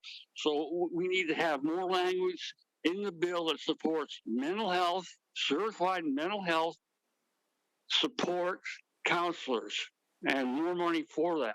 Thank you very much. Thank you. And I believe we have Sol Villarreal now on video. Hi, everyone. I'm a residential real estate agent in Seattle, and I'm here to speak in favor of using general fund money to permanently backfill the full shortfall in document recording fee revenue for affordable housing. Home purchase volume was down 43% across the state from December of 2021 to December of 2022, and refinances were down 84% nationwide as of last fall, which makes sense because if you bought a refinanced in 2020 or 2021 at a 3% interest rate, refinancing at 6% or 7% just doesn't make any sense. So it's unclear when the number of real estate recordings will return to what it was in 2020 and 2021, but it's likely not going to happen until interest rates come back down significantly, and that probably won't be happening anytime soon. So as all of you know, our state's most vulnerable residents really can't wait. The legislature's funding for affordable housing and homelessness prevention is absolutely critical, and it's important that we continue to fund the existing commitments we've already made. Thank you. Joe Daca, it looks like you might want to testify on behalf of UW Medicine. Thank you. My apologies, Ian was called away, so you're going to have to listen to me again. Chair Rolfes, members of the committee, I am Joe Daca, this time representing UW Medicine and its public hospital system. I want to thank the governor and his budget team for two different buckets of needed funding for our hospitals. First, one-time funding of $100 million for Harborview Medical Center and UW Medical Center in his proposed second supplemental budget. Since COVID and throughout the pandemic, our hospitals have struggled to recover due to the patient population we serve, the growing labor shortage of key frontline providers, and the persistent problem of difficult to discharge patients. This funding is critical to fill an ongoing gap. We're also going to work to demonstrate over the next couple of months that similar funding in FY24 and 25 will help us stay afloat, and new federal programs to help us make those gaps long-term go away and not the state's obligation. The second bucket of funding the governor provided supports the opening of the UW's new behavioral health teaching facility. The legislature created this hospital a couple years ago in partnership with UW Medicine. This will open in early 2024. The governor's budget contains two pots of operating costs, so we can staff this hospital and make sure that it can be successful in its mission. We stand ready to answer questions about the behavioral health piece and the funding needing going forward, and thank you for letting me testify again. Thank you. That ends mental health. We are now moving on to other human services. We have a lot of people signed up in this section. So we'll start with Bob Cooper, Diana Stadden, Courtney Williams, and Sean Swope. And just for folks remote, if Jill May, Jeff Clare, Whitney Carlson, and Michelle Thomas can get ready. Bob, are you?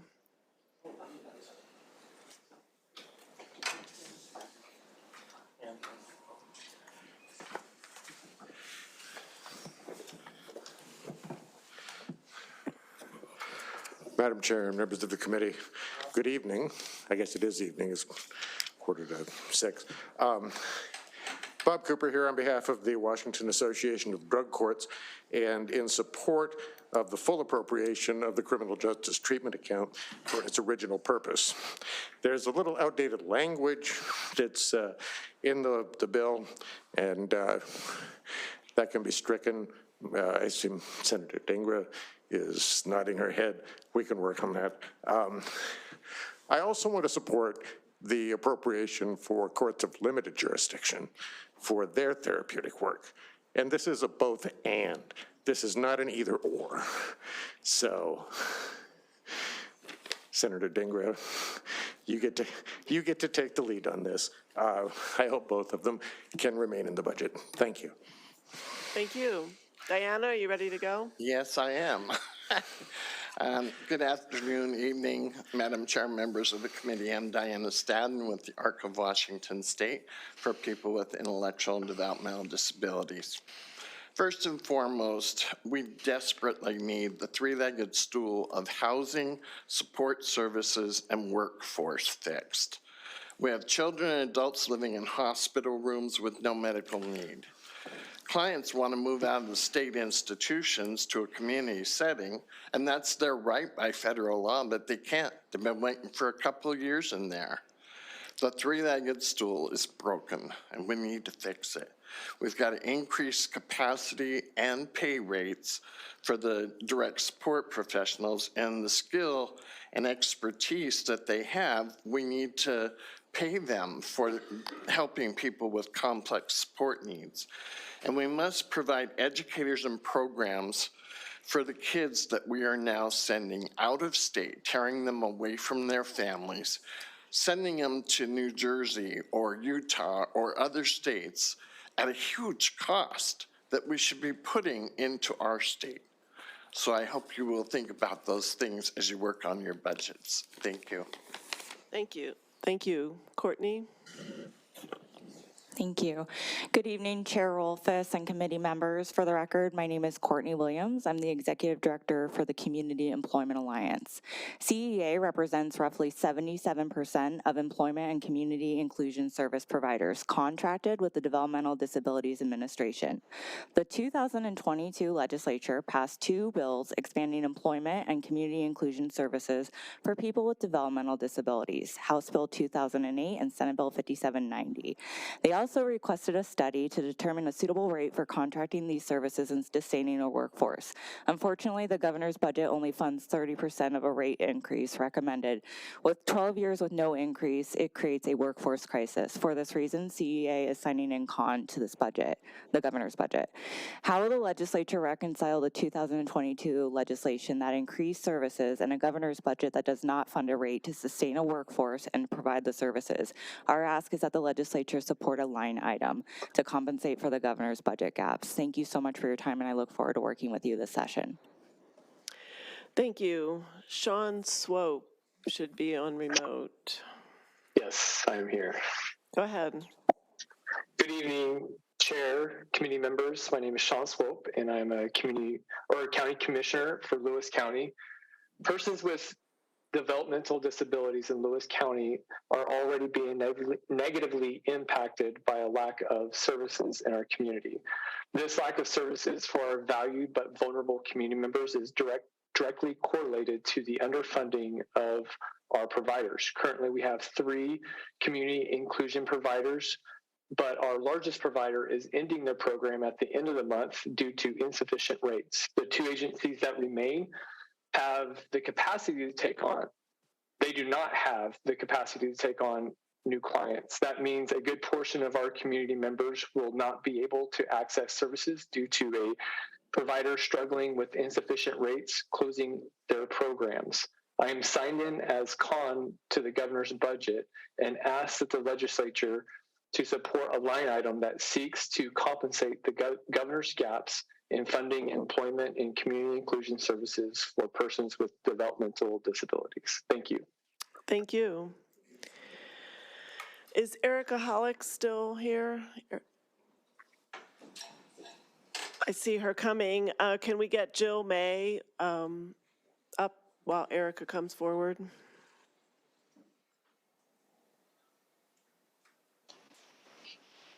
Hi, Chair Rolfes, members of the committee. Thank you for the opportunity to testify today.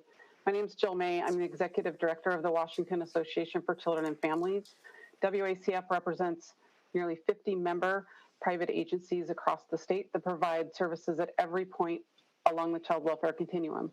We want to thank the governor for prioritizing caregiver placement support in his budget. CPAs are being asked to provide the same high quality support and services they provide for their families to kinship families and families licensed by the state. In order to be able to effectively accomplish this work, we need to be fully funded after suffering from underfunding for years. We were disappointed that funding wasn't included for independent living services. Independent living providers have been working closely with DCYF on a request for funding that would expand the number of youth served across the state, including youth exiting juvenile rehabilitation. These services are designed to assist youth and young adults ages 15 to 23 in making the transition from foster care to self-sufficiency. WACF strongly encourages the legislature to provide state funding for independent living services, to increase the rate paid to independent living providers, and be able to expand services to youth who may be at risk of exiting to homelessness. Thank you. Thank you. Erica, would you like to go ahead? Yes, thank you. Again, for the record, my name is Erica Halleck. I'm here now representing the Family Impact Network, which serves as the network administrator for certain child welfare services in Central and Eastern Washington.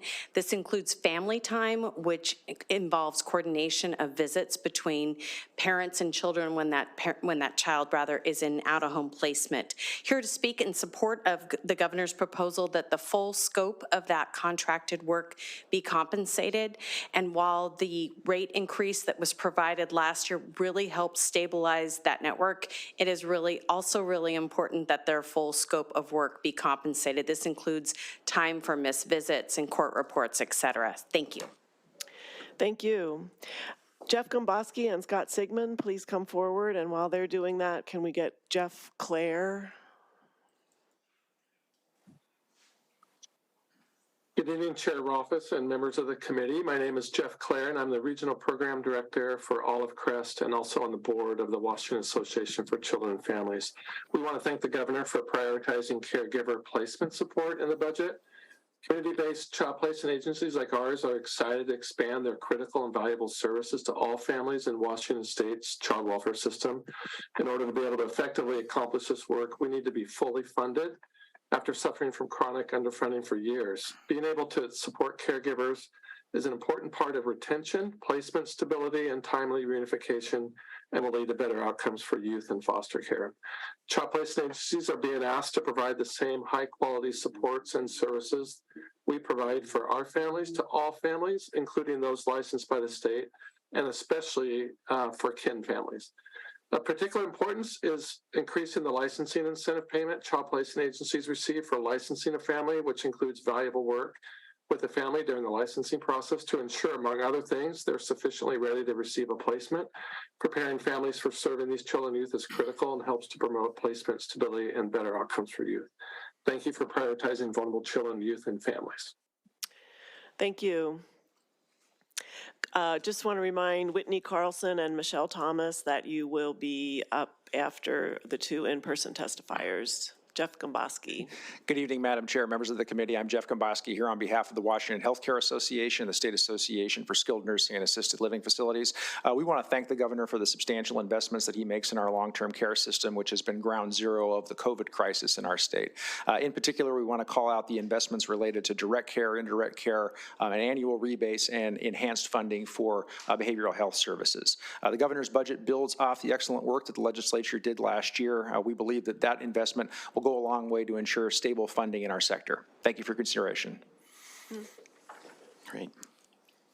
Thank you, Madam Chair, members of the committee.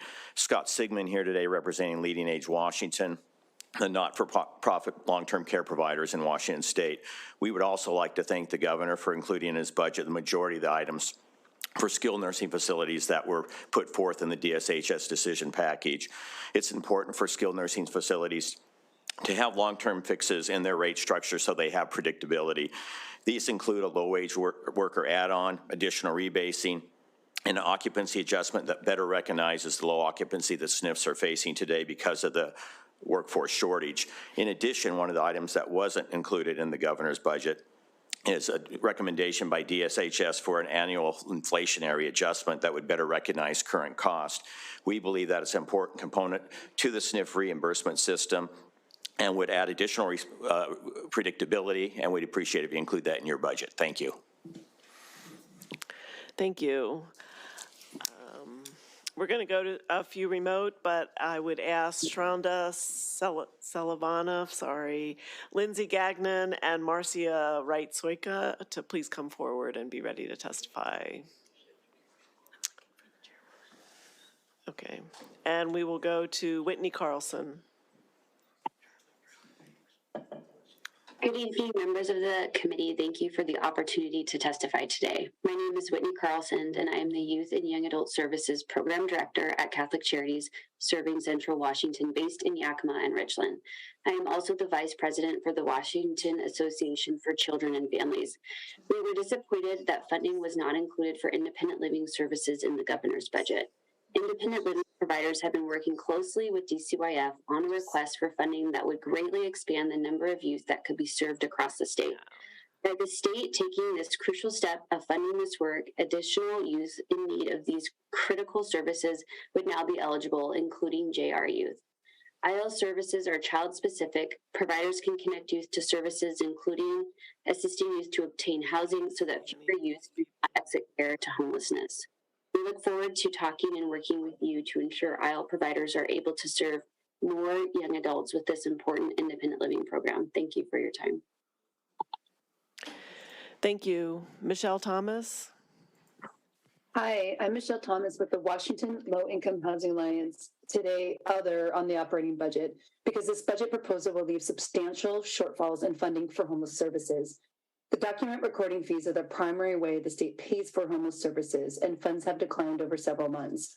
The governor's budget does include some funding to address this, but it only assumes a 25% overall shortfall and then only pays for half of that.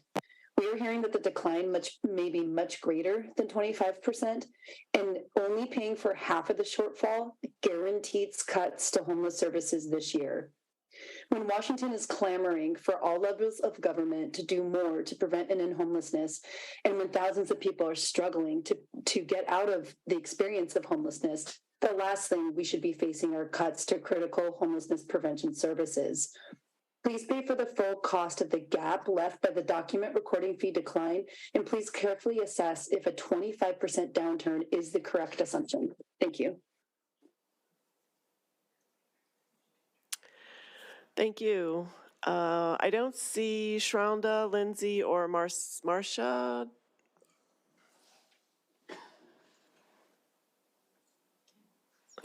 I will move on to Heather Cantamessa, Lisa Johnson, Laurie Lippold.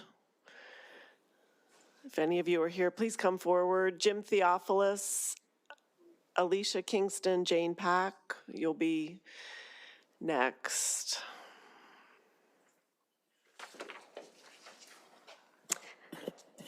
Hello, Senators Rolfes, Members of the committee, I'm Lori Lippold with Partners for Our Children. It's really good to see you all.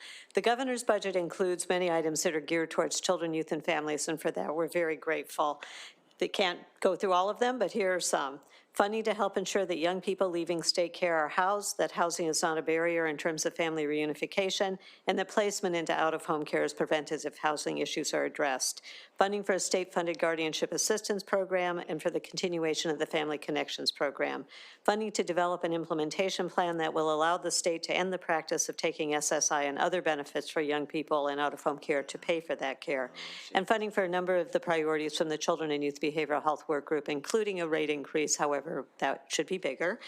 There were some items that were not funded. A few are investments in the Kinship Care Navigator program, although the budget does include funding to continue an evaluation that will help us draw down federal dollars in the future, and other critical behavioral health workforce and retention items such as conditional grants and loan repayment. There are a number of other items that you will be hearing more about as time goes on, and I look forward to working with you.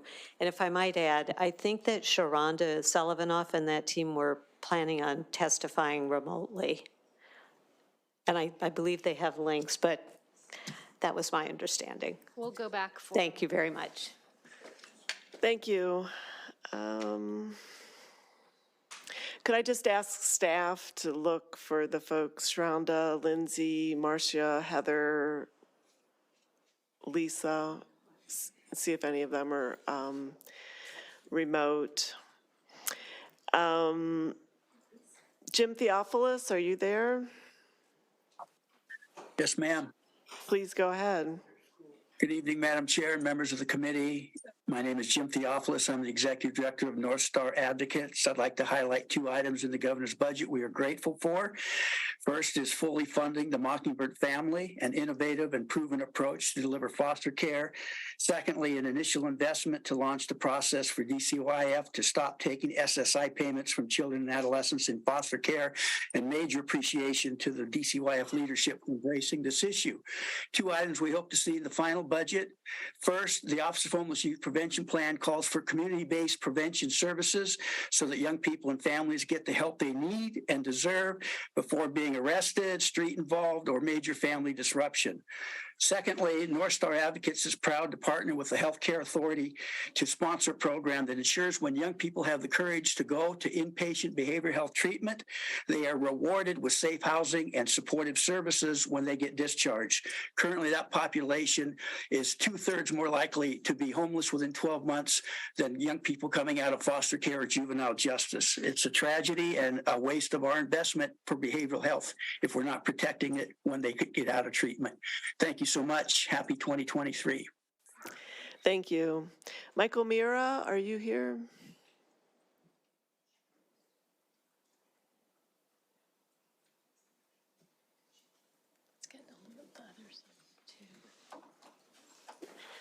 Go ahead. Thank you, Madam Chair. My name is Michael Mira. I'm a member of the Administrative Office of the Court Steering Committee for Family Treatment Courts. That committee has convened a Housing and Child Welfare Subcommittee, which I helped to co-chair. It did that to address a serious housing problem in the child welfare system. Almost 30% of the foster care cases happen or last longer because the family doesn't have a place to live. 9% of teenagers aging out of foster care become homeless within 3 months. After 12 months, 29%. The judicial term for that is holy moly. In response to that, the Housing and Child Welfare Committee has devised an innovative partnership between DCYF and the public housing authorities of the state. The governor's proposal has $11.7 million in it to fund the state's share of that partnership. It will pull down $30 million housing dollars a year and save $12 million in averted foster care costs. We thank the governor for doing that and ask for your support. Thank you. Thank you. I'm going to ask Melissa Johnson and Aaron Chazeski to please come forward. We have a few remote people we're going to pick up, but we'll get back to you. I think we now have Shronda, and then Lindsay, and then Marcia remote. Good Good evening, Chair Rolfes and committee members. I'm Sharonda Sullivanoff, the Director of Public Policy for the Children's Home Society of Washington. Today, I'm here to express appreciation for the governor's budget. We see the prioritization of housing the unhoused in support of CHSW's request to the North Seattle Family Resource Center's headquarters building in Lake City. We are in unprecedented times for families, and the need to cultivate and support the well-being of Washington State children and families is paramount. One pathway to do so is having resourced and supported family resource centers. Family resource centers strive to enhance parenting skills, foster the healthy development and well-being of children, youth, and families, prevent child abuse, increase school readiness, connect families to resource, develop parent and community leadership, and promote family economic success. The well-being and children of families is intrinsically tied to the support and opportunities provided by the communities where they live. Having a community with access and resources can be the difference between hardships for families becoming a costly crisis. Please fund our request of $10.5 million to continue to build capacity for FRCs statewide. Thank you. Thank you. Is Lindsay Gagnon with us? Yes. Go Good ahead. evening. Good evening, Chair and members of the committee. I'm excited to come before you today in support of funding for Family Resource Centers. As Executive Director of Community Resource Centers for Volunteers of America Western Washington, I oversee centers that serve both rural and urban communities, and will attest that our centers provide the most comprehensive and wraparound services to families, youth, and individuals in need. Family Resource Centers like ours provide connections to local resources, emergency assistance through food, clothing, and housing support, and deliver programs aimed at increasing stability and self-sufficiency. Our goal is to see the communities we serve thrive. We want to see them stable, safe, and healthy. Family resource centers are places to turn for those in crisis and those struggling to get by, but we don't just focus on immediate needs. We help people look to the future, to a time where they aren't in need of support, and what that looks like. What's important to them, to their family, to their children. We help people reach their potentials. Support of these centers will provide communities with the best chance of reaching success at reaching a life where their children and themselves can prosper. Recent research found that for every $1 invested in a family resource center, nearly $4 comes back to the community in economic benefits. This is a community best practice. Thank you for this time to testify on behalf of Family Resource Centers. Thank you. And do we have Marcia Wright-Soika? Yes, good evening, Madam Chair Rolfes and members of the committee. My name is Marcia Wright-Soika, and I'm the Executive Director of Family Works, a family resource center located in North Seattle. I'm honored to join my colleagues in the Washington Family Support Network to urge the committee to support family resource centers around the state in the budget. Moms and dads find their way to family resource centers when they are not sure where to turn for help. And what they find is a welcoming single point of entry to secure critical basic needs, opportunities to build social connections, and support raising healthy kids. We have seen an increase in families seeking resources throughout the pandemic and right into this high inflation economy, many of whom have never sought this type of help. FRCs are underfunded, and despite the vital role we play in Washington, the state provides very little funding to this work. This budget request supports our staffing, training, and other capacity building efforts that ensures that we are here to stay as we pursue recovery efforts and support overall family well-being. Thank you. Thank you. Melissa, go ahead. Thank you, Chair Rolfes and members of the committee. My name is Melissa Johnson, speaking on behalf of the Community Residential Services Association. We are the statewide association of supported living providers, providing services for about 4,600 clients across the state, with 12,000 of our direct care staff providing those services. We were extremely disappointed that the governor's budget did not include a further investment into supported living. You all last year, in last year's budget, had a significant investment in supported living that allowed us to bring our direct care staff wages up to $20 an hour. We want to build on that this session, so we will be asking for a rate increase to make sure that we are not losing ground. We have clients that need our services, and we want to make sure that we have the staff to do that. Thank you. Thank you. Aaron. Thank you. Aaron Chizewski. I'm with Food Lifeline, the Feeding America partner for Western Washington. I'd like to testify as other. This is a great budget, but we're signed in as other because there's much more to do. Most importantly, we want to see funding for OSPI's school meals for all proposal, funding to expand DOH's fruit and vegetable program, and funding for the Guaranteed Basic Income pilot. On top of this, we'll take every speck of budget dust to add to the governor's request for emergency food and food resiliency at WSDA. Here's why. This year, millions of people will turn to a neighborhood food pantry or food provider. The federal pandemic programs like child tax credit and school meals have expired just as inflation started to rise.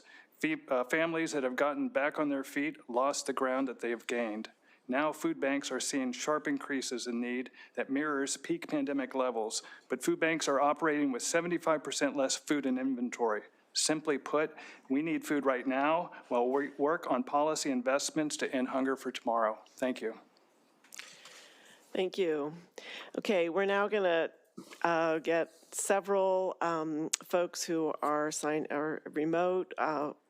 Heather Cantamessa, Lisa Johnson, Alicia Kingston, Jane Pack, Leanne Labissine, and Jason Bragg. So we'll go back up to Heather. Hi, everyone. My name is Heather Cantamessa, Director of Family Impact at Children's Home Society of Washington, and I'm here to express appreciation for the governor's budget.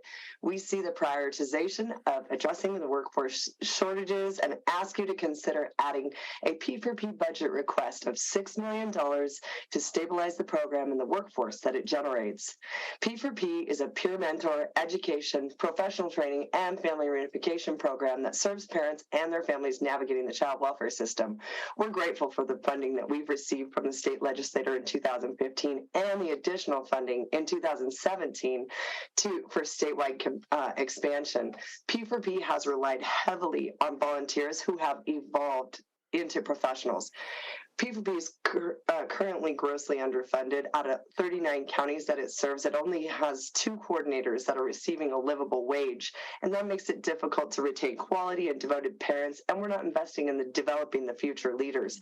And I want to point out that I'm a parent who professionally developed through P4P, so your support would allow us to grow and continue guiding families through the child welfare system, developing a solid and competent workforce, and promoting gainful employment and lasting economic mobility. We ask you to consider adding this request to the final budget. Thank you. Thank you. Lisa Johnson. Good evening, Chair Rolfes and committee members. My name is Lisa Johnson, and I'm the Parents for Parents Coordinator in Benton and Franklin County. I'm here today to request the legislator to please support the Parents for Parents and fund our $6 million request to stabilize the program and develop the skills of parents working with parents through the child welfare system. Parents for Parents allies start as volunteers that receive a small stipend for their time. They come in with a range of skills. P4P builds upon their strengths and teaches parents how to market these skills in the workforce. Through relationship and professional development, they transform into leaders that will help the next family. Most of the P4P coordinators were once volunteers, and they were formerly involved in child welfare.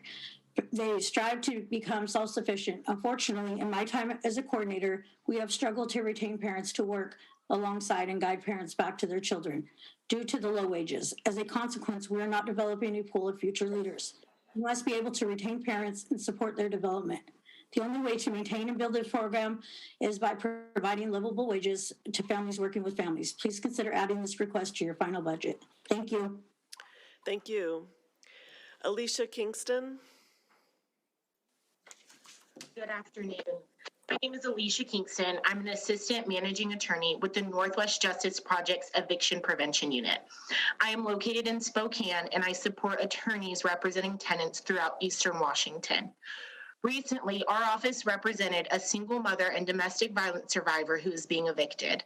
She lives in a low-income housing tax credit property, which is one of the few affordable apartment complexes in the area. She submitted her documentation to be recertified, but it was asked for additional invasive information, which triggered her post-traumatic stress disorder. The landlord moved to evict her for failing to provide that additional information. Our office successfully defended 2 eviction actions against her and helped her submit the federally required documents for recertification. Because of the Right to Counsel program, this mom and her children are still safely housed. It is crucial that this body includes the full Right to Counsel budget program request in the upcoming legislative budget. Thank you. Thank you. Jane Pack. Good evening, Chair and members of the committee. My name is Jane Pack, and I'm the Executive Director at Snohomish County Legal Services, a nonprofit legal aid organization that provides free civil legal aid. We operate the Housing Justice Project and are also a tenant's right to counsel service provider. I respectfully ask that the budget request for pre-eviction legal aid be fully funded. Our work has shown that early intervention in the eviction process has better results and has altogether prevented an eviction. An eviction filing has long-lasting impact, particularly for those needing services the most. These funds allow us to bridge the legal needs gap for our clients, many of whom are marginalized, persons of color, have little or no English proficiency, are documented or undocumented immigrants, and veterans. 80% of our cases from 2022, or approximately over 2,100 cases, came through the Housing Justice Project. Funding civil legal aid is a necessary preventative measure to getting and keeping people housed. Thank you. Thank you. Leanne. Hello, I am Leanne Levissonier. I am speaking on behalf of Catholic Charities Serving Central Washington in our kinship program. My husband and I are 63-year-old grandparents raising a 6-year-old grandchild. And I think I speak of grandparents all over our state when I say that most grandparents don't expect to be raising a grandchild at this age. But circumstances of life, including mental health of our daughter, required that we do that. The kinship program was helpful because it helped us with getting custody of her, of our granddaughter. And also the kinship navigators help in walking this very difficult journey with grandparents and other kinship providers. I ask you to consider increasing funding for the kinship program. Thank you so much for your time. Thank you. Jason Bragg. And following that, just get some folks ready here. We'll have Lisa Walters, Nicole Mason, John Stovall, Aaron Yared. Jason? Good evening, Chairwoman Rolfes and members of the committee. My name is Jason Bragg, and I'm an alumni member of the Washington State Parent Ally Committee and a contracted social service worker with the Office of Public Defense. I'd like to take this opportunity to thank Governor Inslee for including the $11.7 million for the Child Welfare Housing Program. I've been working for the past decade with families navigating various systems to hopefully reunify with their children. I've seen many times over the past decade where reunification is greatly impacted by the lack of appropriate housing. Specifically, thinking of a father most recently who was on every waiting list for the next available housing in his area. His child was ready to be reunified for the previous 18 months. It wasn't until his Office of Public Defense social worker reached out to me and I was able to get him qualified for housing, which ultimately got his child returned. He was forced to relocate from Grant County to King County to reunify. Examples like these is what makes adequately funding programs like these a top priority. The Child Welfare Housing Program reduces the time and care for children, which improves outcomes for families. It has been shown to save the state money by reducing the time spent in out-of-home care. Thank you. Thank you. Is Lisa Walters ready? I am. Thank you. Thank you, Chair Rolfes and members of the committee. My name is Lisa Walters, and I'm the Director of Government Relations for the Seattle Housing Authority, and today I'm speaking on behalf of the Association of Washington Housing Authorities. We are thankful to the governor for the inclusion of the $11.7 million in his budget for the appropriation for the Department of Children, Youth, and Families. The money will allow a nationally innovative collaboration between DCYF, the state's public housing authorities, and nonprofit housing organizations. Just two examples of what this appropriation would do. It would leverage federal vouchers equal to over $26 million in subsidies per year for families who lack adequate housing, and it's a significant factor in the imminent placement or retention of a family's child in an out-of-home care. It would provide housing and support services, saving money by stabilizing families to maintain their housing once unified, saving taxpayer money. We ask that you support the $11.7 million appropriation that the governor put in his budget to stabilize families, prevent future homelessness, and allow the unprecedented collaboration to move forward and succeed. Thank you so much for your time this evening. Thank you. Nicole Mazin. Yes, thank you, Madam Chair and members of the committee. Nicole Mazin, Chief Program and Policy Officer at AMARA, a community-based organization. On behalf of AMARA and the families we work with, we'd like to thank the governor and their committed staff for numerous investments in children, youth, and families.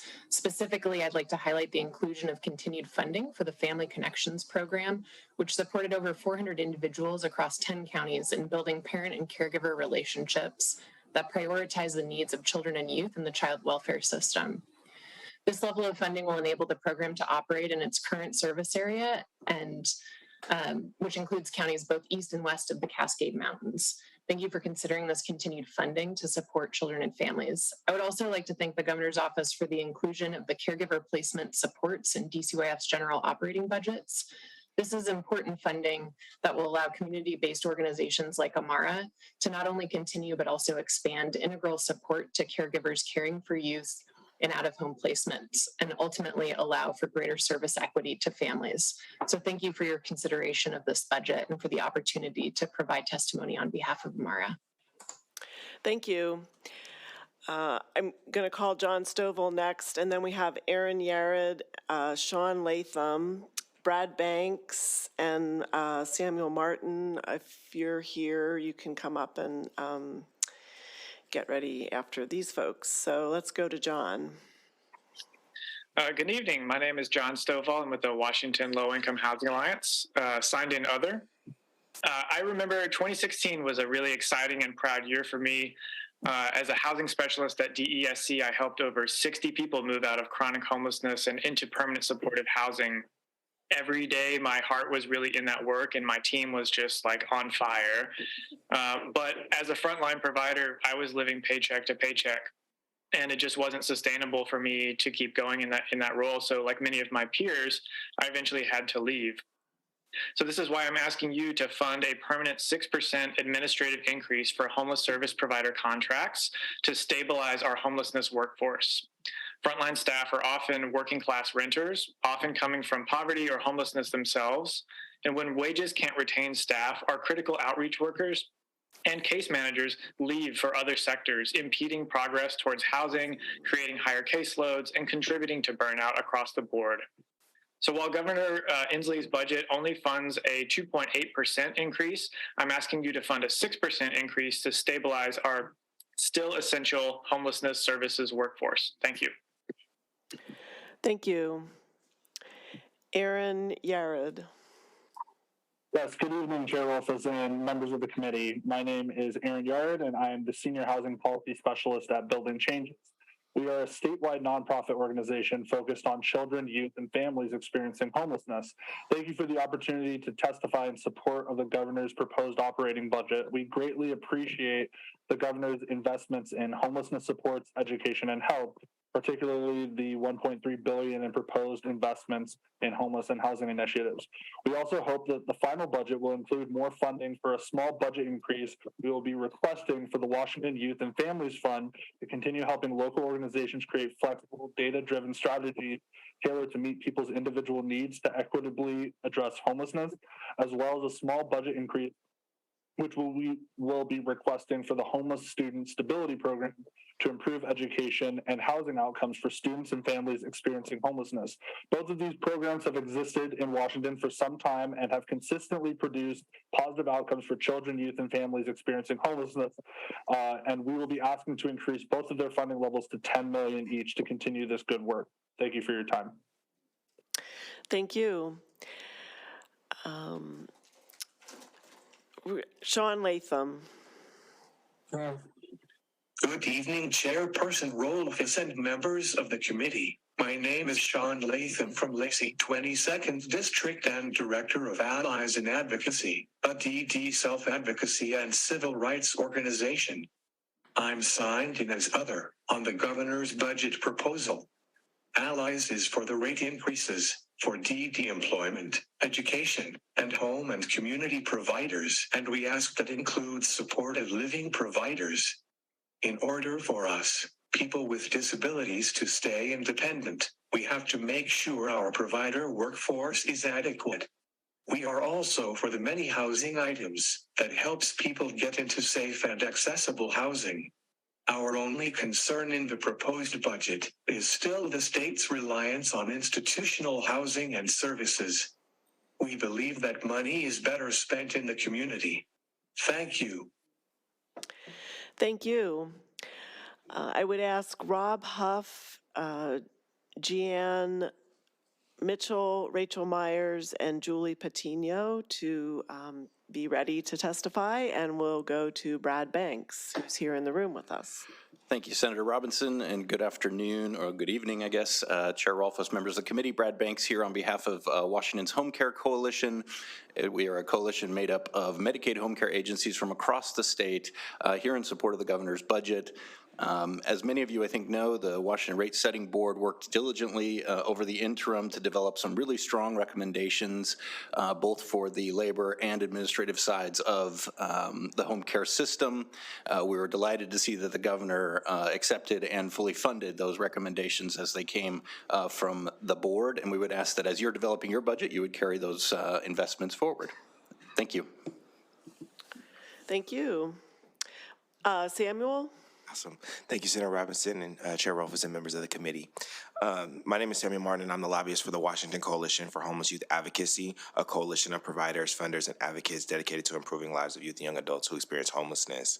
We're really happy to see the investments from the governor's budget. We did sign in pro to this budget, but know that there's more that needs to be done for the current investments of our communities. We're grateful to see the governor's continued support around the Centralized Diversion Fund, formerly the Homeless Prevention,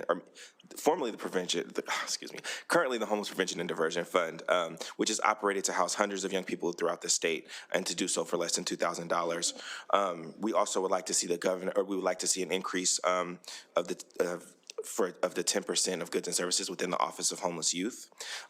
This increase would have included the Office of Homeless Youth grantees who need more resources to be able to do their necessary work. We would also like to see the Homeless Student Stability Program increased, as well as the Washington Youth Families Fund program increased as well too. Again, thank you for your time and for your continued support for our communities. Thank you. I would ask Jeff DeLuca, Elizabeth Jennings, Ross Quigley, Cherish Kronmiller, and Marwan Cameron, if you're here in the room, to please come forward. Otherwise, if staff could find them on Zoom. And we'll go to Rob Huff. Thank you, Chair and members of the committee. My name is Rob Huff, and I work for the Washington Low-Income Housing Alliance. I live in the 27th Legislative District in Tacoma, and I also work with the Tacoma-Pierce County Coalition to End Homelessness. Homelessness is a growing issue in Pierce County, where there are roughly 4,300 people who are homeless and just 1,300 shelter spaces to serve them. It is critical that the next biennial budget increases opportunities for those who are homeless. Homelessness prevention works, and providers in Pierce County are moving mountains to meet the needs of people. But the lack of affordable housing is a barrier that makes the work harder than it should be. As you draft your budget, please make sure we don't see a cut in homeless services, but instead look to increase funding for all programs. Pierce County and every county needs more support. Without this funding, the number of shelter spaces available will fall, and more people will be forced to live outside in horrible conditions. Thank you. Thank you. Jeanne Mitchell. Hello, my name is Jeanne Mitchell, and I work for the Washington Housing Alliance Action Fund. I'm signed in as other, and I'm from Spokane. I'm here to request that the legislature fully support the governor's appropriation of $39.5 million to eliminate the payback of benefits for recipients of the Age, Blind, and Disabled program. Last year, I worked for a small law firm in Spokane that helped people apply for Social Security disability benefits, and I frequently serve clients receiving ABD. One of our clients' experiences with ABD exemplifies the current issues with the program. Essentially, she received ABD, eventually won supplemental security income, and then much of her back pay was taken away to repay DSHS. This woman was disabled, elderly, and extremely low income. She had debts to repay like medical bills and back rent. She didn't have any income while her Social Security disability claim was being adjudicated, so ABD was a vital lifeline for her. But having to pay DSHS back was a serious hardship. Her story is not an anomaly. This year, the maximum amount a person can earn from SSI is only $914 a month, while average rent for a one-bedroom in Spokane is about $1,289 monthly. Vulnerable folks like this need every dollar they can get just to survive, and I ask that you support them. Thank you. Thank you. Rachel Myers. Thank you, Senator Robinson, and good evening, Chair Rolfes and members of the committee. I'm Rachel Myers, and I'm with the Washington Low-Income Housing Alliance. I'm speaking today on the Housing and Essential Needs Program and two specific challenges with HEN that this budget should address. One is that HEN is not an entitlement, so when funds run out, no new people can receive benefits regardless of need. The governor's budget expanded funding by $15 million over the 2019 to 2021 biennium, but that's still more than $11 million below what you funded in the 2021-2023 biennium. Another challenge is that because it was created as a bridge to federal benefits, when people qualify for SSI or SSDI, HEN benefits end, which means that the people abruptly lose their rental assistance. This year, the maximum SSI benefit is just over $900 a month, which means someone receiving that could afford about $300 per month for rent. That's causing people to fall back into homelessness after they qualify for federal benefits. A pilot program has been in place for several years, allowing people to continue receiving rental assistance when they qualify for SSI or SSDI. I encourage you to expand funding for HEN and to expand funding to expand and increase the pilot program. Thank you. Thank you. Julie Patino.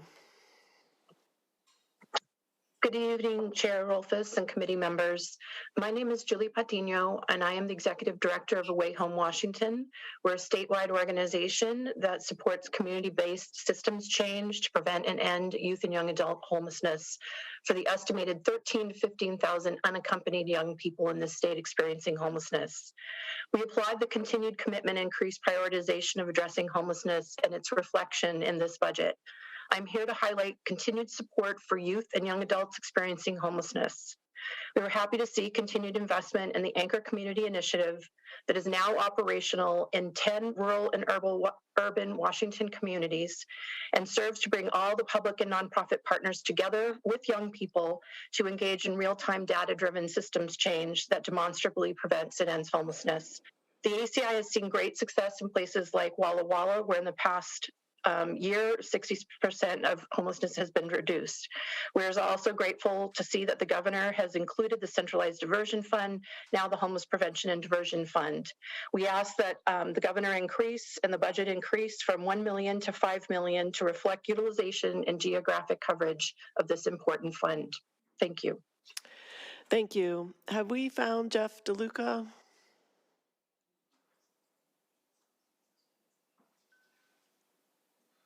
He's on. Okay, Jeff DeLuca, and then Elizabeth Jennings, then Ross Quigley, then Cherish Crone-Miller, then Marwan Cameron, and after that it'll be Demas. I see you in the back of the room.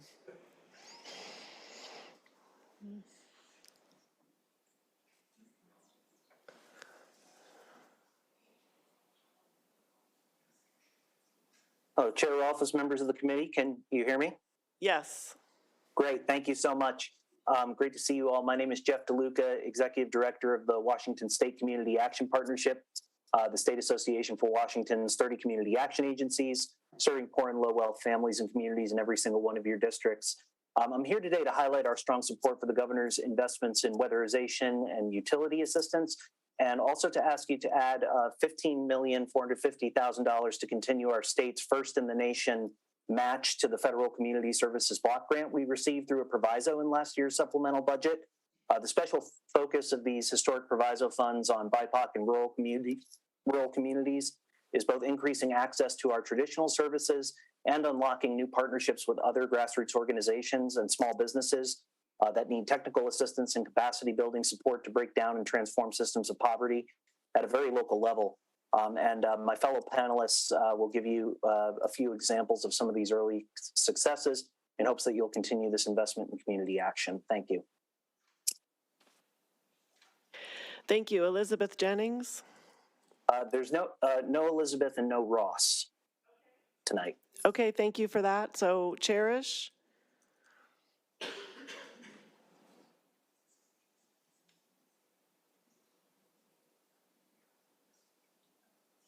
Madam Chair, committee members, and the staff, good evening. My name is Cherish Kronmiller. I'm the Executive Director of Olympic Community Action Programs, your community action agency for Jefferson and Clallam counties on the majestic Olympic Peninsula.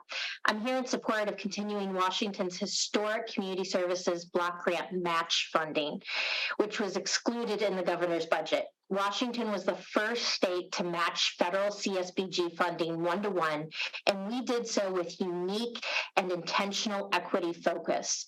At OLICAP, we serve a rural area.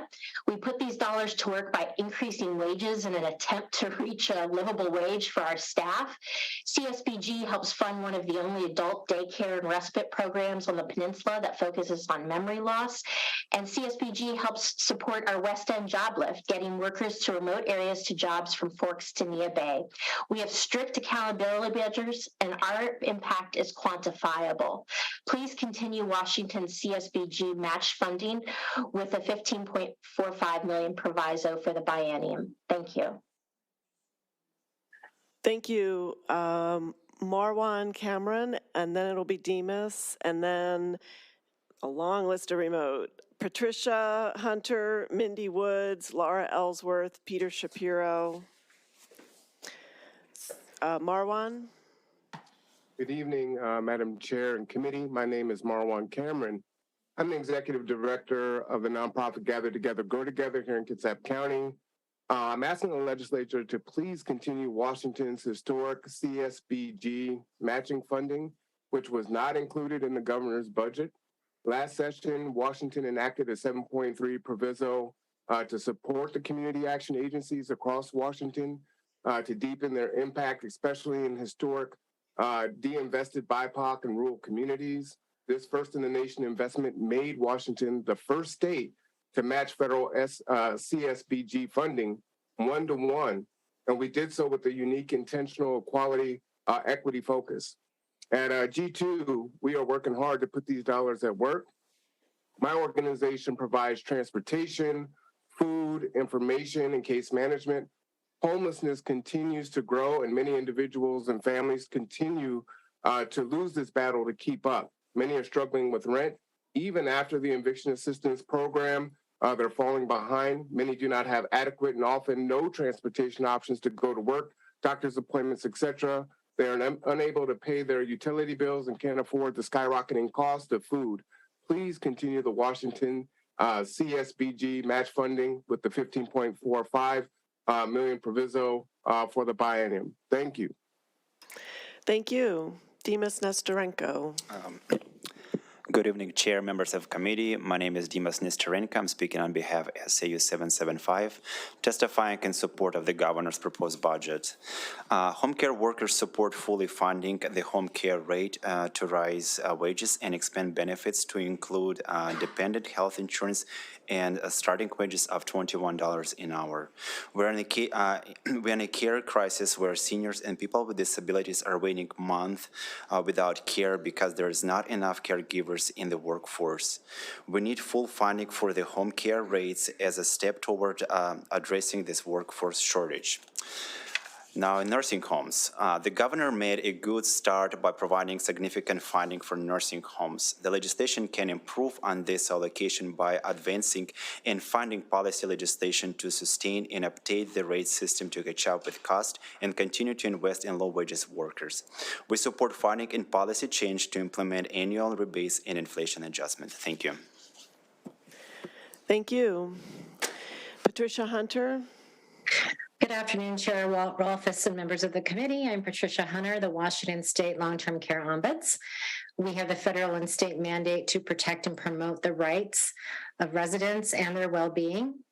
There are nearly 78,000 individuals living in licensed long-term care across the state.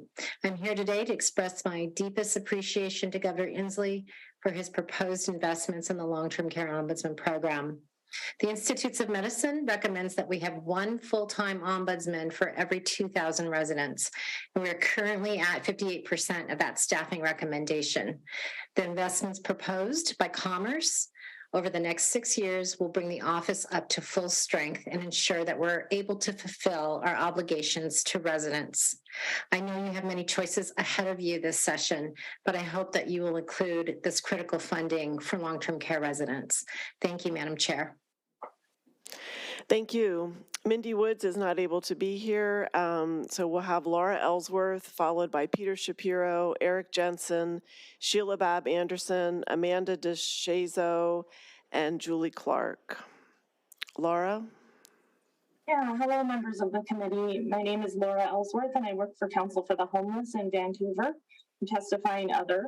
As the hub of the homeless crisis response system in Clark County, I'm here today to sound the alarm bells and to ask you to use the general fund to backfill a funding shortfall from the document recording fee, which is the primary source of funding for the homeless crisis response system in Clark County and across the state. Because of rising interest rates, there's been a big decrease in home refinances and real estate transactions.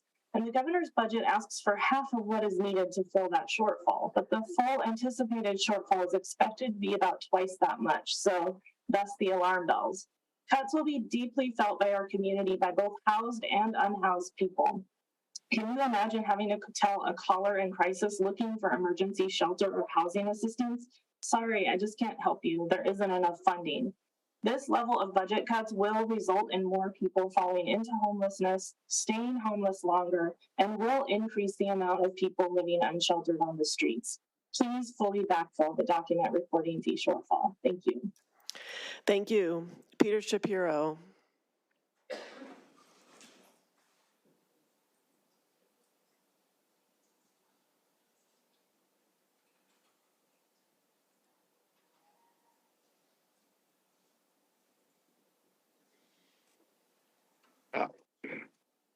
Okay, some self-help is necessary. Sorry about that. Thank you, Madam Chair. My name is Peter Shapiro. I am currently a member of the board of the Washington State Housing Alliance, Low-Income Housing Alliance. I have a total of about 30 years of volunteer board service on homelessness issues. It's interesting that Laura Ellsworth just gave an example of exactly what I'm talking about in general. And Michelle Thomas, our advocacy director, started this conversation earlier on this afternoon. The basic facts are as follows. Revenue from document recording fees are down. The needs of the homeless population are not decreased, not less. An adequate appropriation can cover the recording fee shortfall. If not, homeless services will be cut throughout the state in every district. Honoring members of the committee, you can fix this problem. I urge you to do so. Thank you. Thank you. Eric Jensen.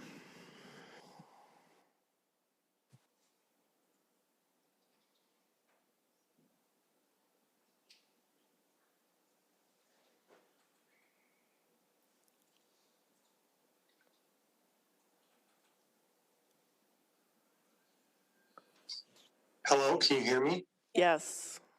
Okay, thank you, Madam Chair. My name is Eric Jensen, Executive Director of Governmental Affairs for Astoria Health, located in the Yakima Valley. Astoria-Toppenish Hospital has by far the highest Medicaid payer mix of any hospital in the state at 67%. Why is that significant? Because Medicaid pays well below the cost of providing care for non-critical access hospitals. Astoria-Toppenish is the smallest non-critical access hospital in the state, is located on the Yakima Indian Reservation and serves one of the poorest communities in Washington. Most rural hospitals in Washington are critical access hospitals and receive cost reimbursement on Medicaid patients. Since Toppenish is not, it cannot offset the soaring costs of care. In recognition of the unique challenges facing Toppenish, the legislature increased Toppenish's Medicaid payments to 150% of fee-for-service rates in 2021 supplemental budget. Unfortunately, that increase expired June 30, 2021. Even though the Senate included it in their biennial budget proposal last year, thank you, Senate, it did not make it into the final budget bill.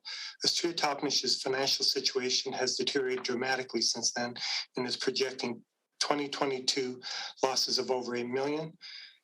Facing this crisis in funding, Estrella Toppenish made the difficult decision to close its obstetrics program 4 weeks ago. Last year, the legislature created a small distressed hospital grant program. Toppenish received some funding through the program, and we appreciate it. However, it was not enough. We urge the legislature to restore enhanced Medicaid reimbursement to Estrella Toppenish at 150% of Medicaid fee-for-service rates. Alternatively, we urge the state to substantially increase funding for the distressed hospital grant program. Thank you. Thank you.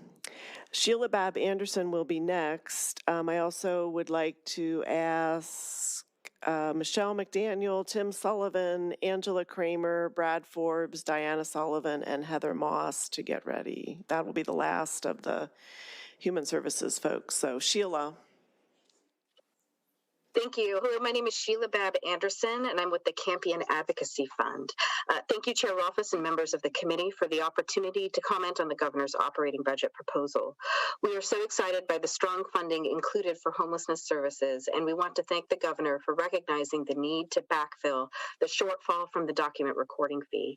As you know, this is a critical funding source for homelessness services across the state, and the transfer from the general fund to the Home Security Fund is essential, but we would like to see the legislature transfer $80 million to ensure that we do not see a cut in critical services, such as hotel vouchers, rental assistance, permanent supportive housing operations, and other key programs. Homelessness is one of the biggest challenges facing our state, and this fund source plays a critical role in helping our neighbors secure stable housing. Thank you. Thank you. Amanda DeShazo. I'm Amanda DeShazo with the Tacoma Pierce County Affordable Housing Consortium. I'm here asking you to increase the investment of administrative funding for nonprofits providing homelessness and housing services through contracts with the Department of Commerce. Staff at housing agencies shouldn't be able to qualify for their own programs. Frontline workers deserve respect and fair pay for the hard conditions they endure day after day working in shelters and with individuals living on the street. The false overhead limit placed on providers forces workers to struggle to make ends meet and causes further housing instability as inflation rises. The governor has requested an increase of less than 3%, and I'm asking that you please double that to the amount of 6%. With the abundance of ARPA funding last year, Pierce County has and is currently working hard to get new shelters and permanent supportive housing in place. These new projects will need staff support to ensure success as they carry out critical work for the state. Thank you. Thank you. Julie Clark.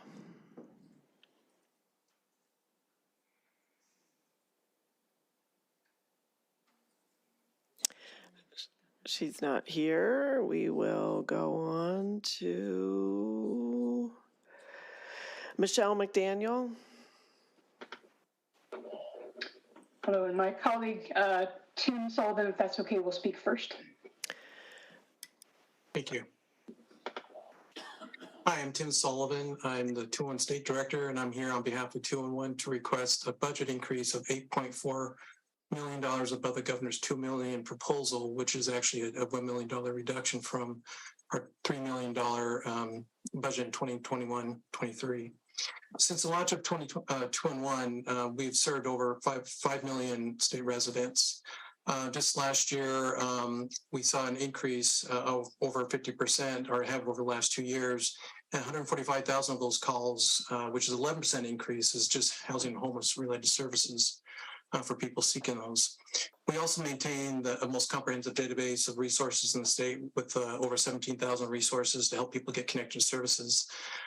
We have started a new partnership with 911 and 988 that Michelle will talk about, where we'll try to provide a coordinated crisis response system where 211 can handle those calls that are non-emergency and help people get connected to resources. So we ask for your support. Thank you. Thank you. Good evening. I'm Michelle McDaniel, CEO of the Behavioral Health nonprofit organization Crisis Connections. We operate the King County 211 text chat and call line and the King County 988 suicide and crisis lifeline programs. We have the opportunity across Washington state to link together 3 critical services to create an ecosystem of crisis prevention, crisis intervention, and crisis postvention, meaning a caller to 911 or 988 who reports needing support for basic needs, such as maintaining their housing, paying their utility bills, or feeding their family will be connected seamlessly to a local 211 specialist. 211 specialists fully assess the caller situation and connect people to local resources such that a future call to 988 or 911 is avoided. This funding request will make that outcome possible for thousands more of your constituents. Thank you. Thank you. Angela Kramer. Thank you, Madam Chair and other members of the committee. I am Angela Kramer, spokesperson for the Family Time Coalition and owner of Angela's Family Services, a family time provider. Family time occurs when children enter the state foster care system. Parents are granted court-ordered family time visits to maintain the parent-child relationship while in state dependency. Safe and consistent visits increase the likelihood of successful reunification. Family time providers are the critical eyes and ears of all parties that make life-altering decisions for the families in care. We are grateful to Governor Inslee and his support team for including funding for family time separate billables. This support will help pay for those essential functions of our job. When providers have up to 40% of the scheduled visits canceled by no fault of their own, it is a huge cost to providers, making it difficult to continually operate and give a livable, consistent wage. Many of our qualified, experienced staff live paycheck to paycheck, making it difficult to support their own families. I would like to thank you for your consideration in supporting the family time providers and the families we work with. Thank you. Thank you. Brad Forbes. Thank you, Chair Rolfes and committee members. For the record, my name is Brad Forbes, and I'm here with the Alzheimer's Association, testifying in support of the proposed budget. This budget makes critical investments to support the needs of Washingtonians living with dementia. Thank you for continuing to fund the work of the Dementia Action Collaborative, including money to continue the expansion of the Dementia Friends Anti-Stigma and Public Awareness Program. Additionally, thank you for expanding the investment in our state's long-term care ombuds program so that every resident of long-term care can access the services they need. I'd like to respectfully ask that you add $1.7 million to expand the Dementia Resource Catalyst pilot program to 2 additional sites, bringing the total number of sites to 4. Dementia Resource Catalysts are positions housed within AAAs that work to fill gaps in services to people with dementia living in their own homes, allowing people to live independently as long as possible and preventing expensive long-term care placements. Thank you so much. Thank you. Diana Sullivan. Good evening, Chair Rolfes and members of the committee. For the record, my name is Diana Sullivan, and I'm here today representing the Foundation for Homeless and Poverty Management in Kitsap County. I would like to thank the governor for his budget proposal, and we especially support the funding of communities of concern in the operating budget. We respectfully ask for you to include the commission's operating budget request of $500,000 for organizational capacity building and technical assistance to continue to help organizations of color and underinvested communities in applying for capital funding through Commerce. The Commission is instrumental in helping BIPOC organizations build communities in their communities. And as a BIPOC organization who's benefited from this technical assistance, we were able to get our Community Day Center project up and running so that we could provide services to help the people in Kitsap County. This investment will continue to provide BIPOC community-based organizations with technical assistance that will help to build equity in our communities. Thank you for your time. Thank you, Diana. That concludes the public hearing on this section, the Human Services section of the budget. I want to thank Senator Robinson for doing so much of the public hearing, and now it's my turn to clean it up. We have 14 people signed in for natural resources. Only 1 is signed up in person, and the rest are remote. So let's find out who's here. Let's start with Martha Wyckoff, then Deborah Essman, and Jennifer Justice. And Dana, do we have any of those guys?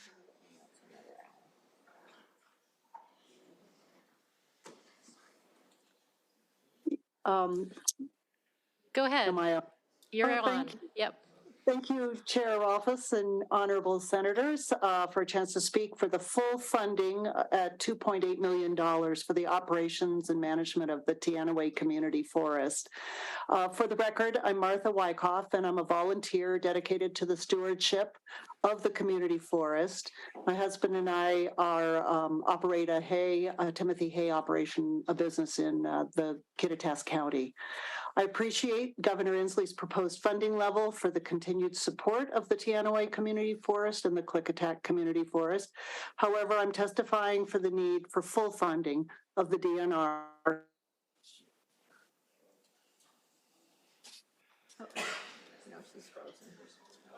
That's our, what's going on in Clallam, Judy? So many people can have the resource. Fire access. Martha. Martha, we missed you like the last 30 seconds. Why don't you turn off your video and let us know you froze at, I'm disappointed with the governor. Oh, I'm not. Did not say that. I appreciate the governor. Oh, goodness. I appreciate Governor Inslee's proposed funding level with great appreciation. However, we do believe that the full funding of $2.8 million is critical to carry out the operations and management for the Teanaway Community Forest. For recreation, fire access roads, which are critical to the investment of safety in the area, and habitat restoration. Full funding is essential. Great partnerships are in place. And about 10 years ago, we invested in this magnificent piece of property, and it's very important to continue with the stewardship and operations and management. Thank you so much. Very good. Thank you for joining us. Deborah Essman, are you with us?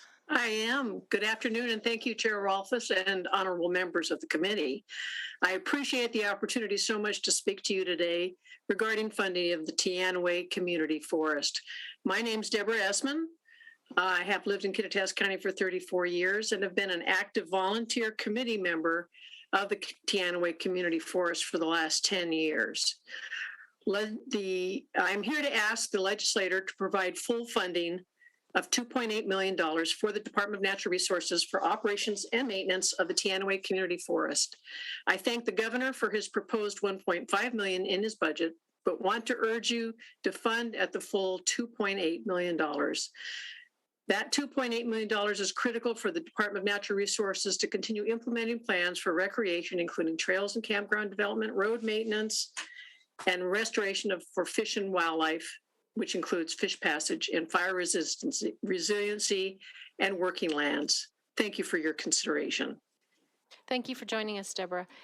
It sounds like Jennifer Justice is not online, so we are going to move to Alex Conley, then Mike Lithgow, Amy Hatch-Winnica, and Lance Winnica, and Kaylee Galloway. So if we could start with Alex Conley. Can you hear me? We can. Right. Well, thank you, Chair Rolfes and committee members, for the opportunity to address you today. My name's Alex Conley. I'm the Executive Director of the Yakima Basin Fish and Wildlife Recovery Board. And the board is one of the regional organizations and lead entities that help the state implement locally supported biologically sound salmon recovery programs. We're really excited to see a robust salmon recovery package included in the governor's budget. And we're especially glad to see the proposed increases for the Salmon Recovery Funding Board's grant program and the partner capacity needed to implement it. Last year's supplemental budget allowed us to greatly accelerate implementation of salmon recovery projects in the Yakima Basin and throughout the state.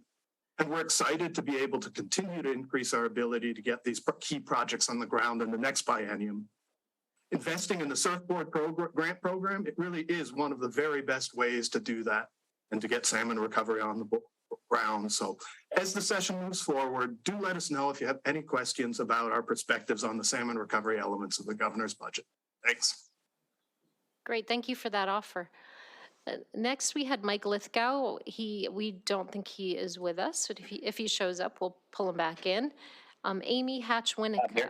Oh, you're here. Yeah. All right, welcome. Oh, thank you. Good evening, Chair and committee members. I'm testifying in support of the budget as it relates to salmon recovery this evening.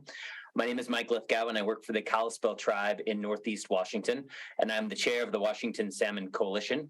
The WSC supports and strengthens the 25 salmon recovery lead entities in Washington state as they work collaboratively with all salmon recovery partners to restore, enhance, and protect salmonids and their habitats in a community-based, scientifically sound approach.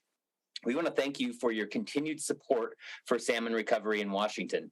During the last legislative session, the increased funding for salmon recovery enabled salmon recovery partners to make progress in implementation of more and larger projects and to increase the pace of salmon recovery throughout the state.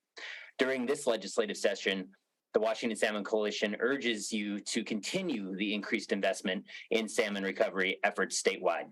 Thank you for your time. Thank you. Amy Hatch-Winica.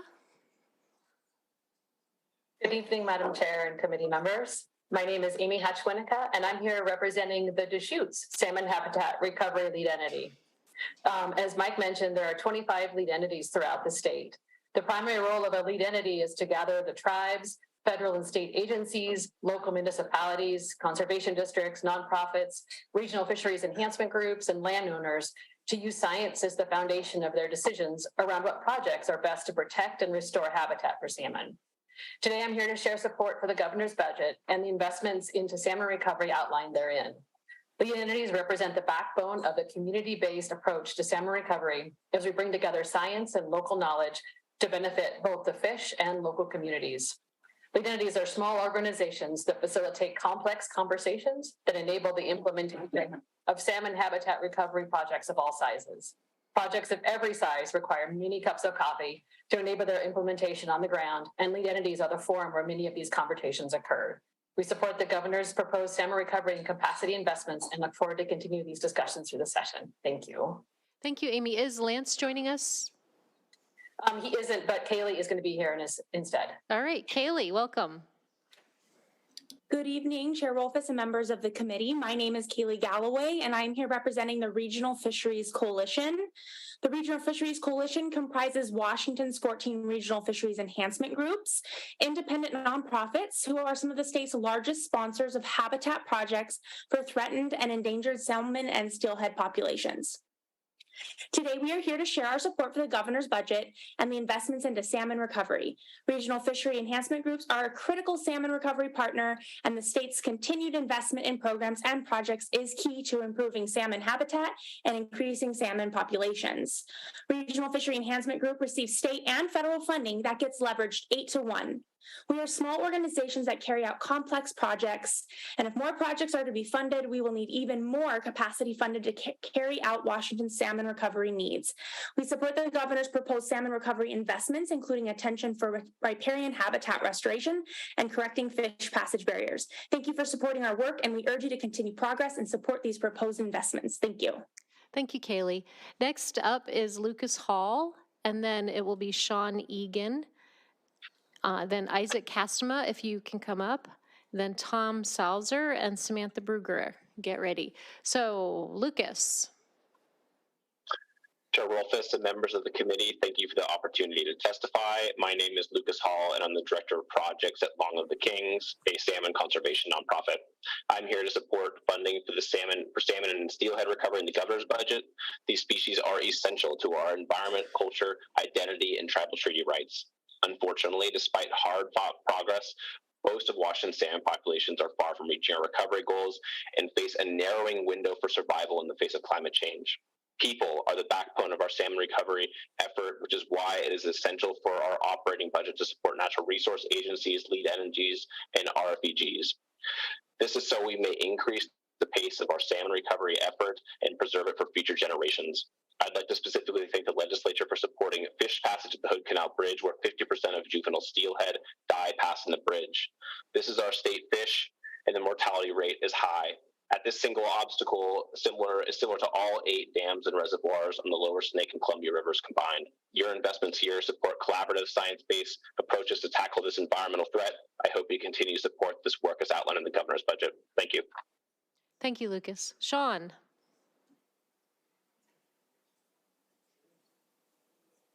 Sean Egan.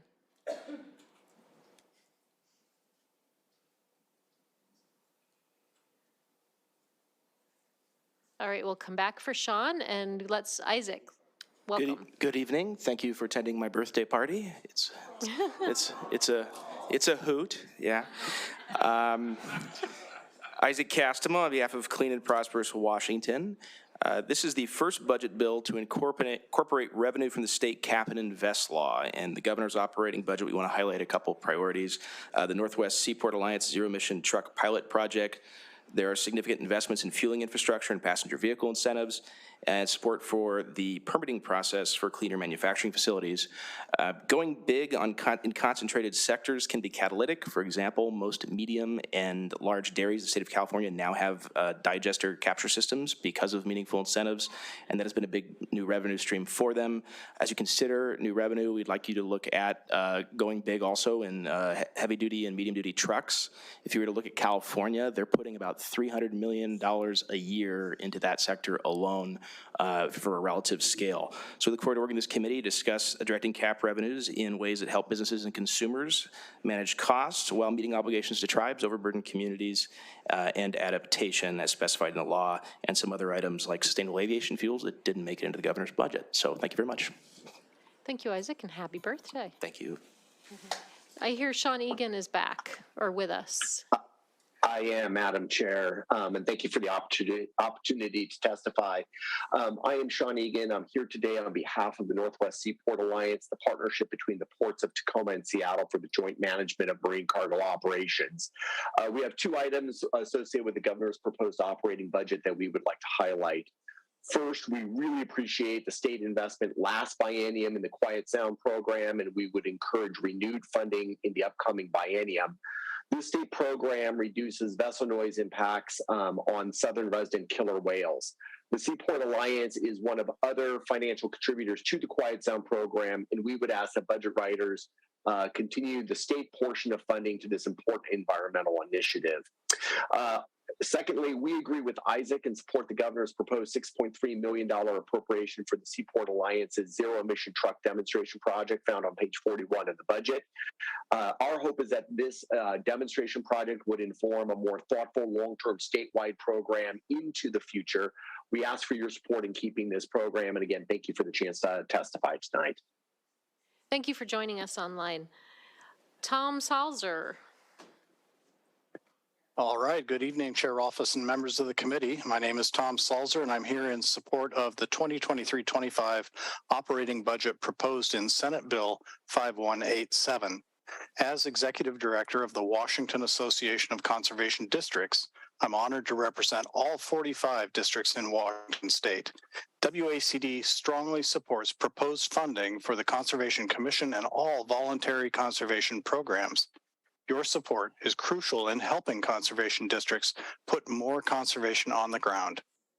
For example, without conservation technical assistance, districts would be unable to marry individual landowner needs with the state's priorities. Washington's conservation districts look forward to your continued support of voluntary conservation programs that ultimately benefit all Washingtonians, and we thank you. Very good. Thank you, Tom. And last in this category of natural resources is Samantha. Good evening, Chair Rolfes and committee members. My name is Samantha Bruger, and I am the Executive Director of Washington Wildlife First. We want to thank the governor and his staff for their work on the governor's budget, and we're grateful for the inclusion of riparian area restoration and education within that budget. However, we were disappointed that the governor did not include the $47.6 million in biodiversity funding requested by the Department of Fish and Wildlife.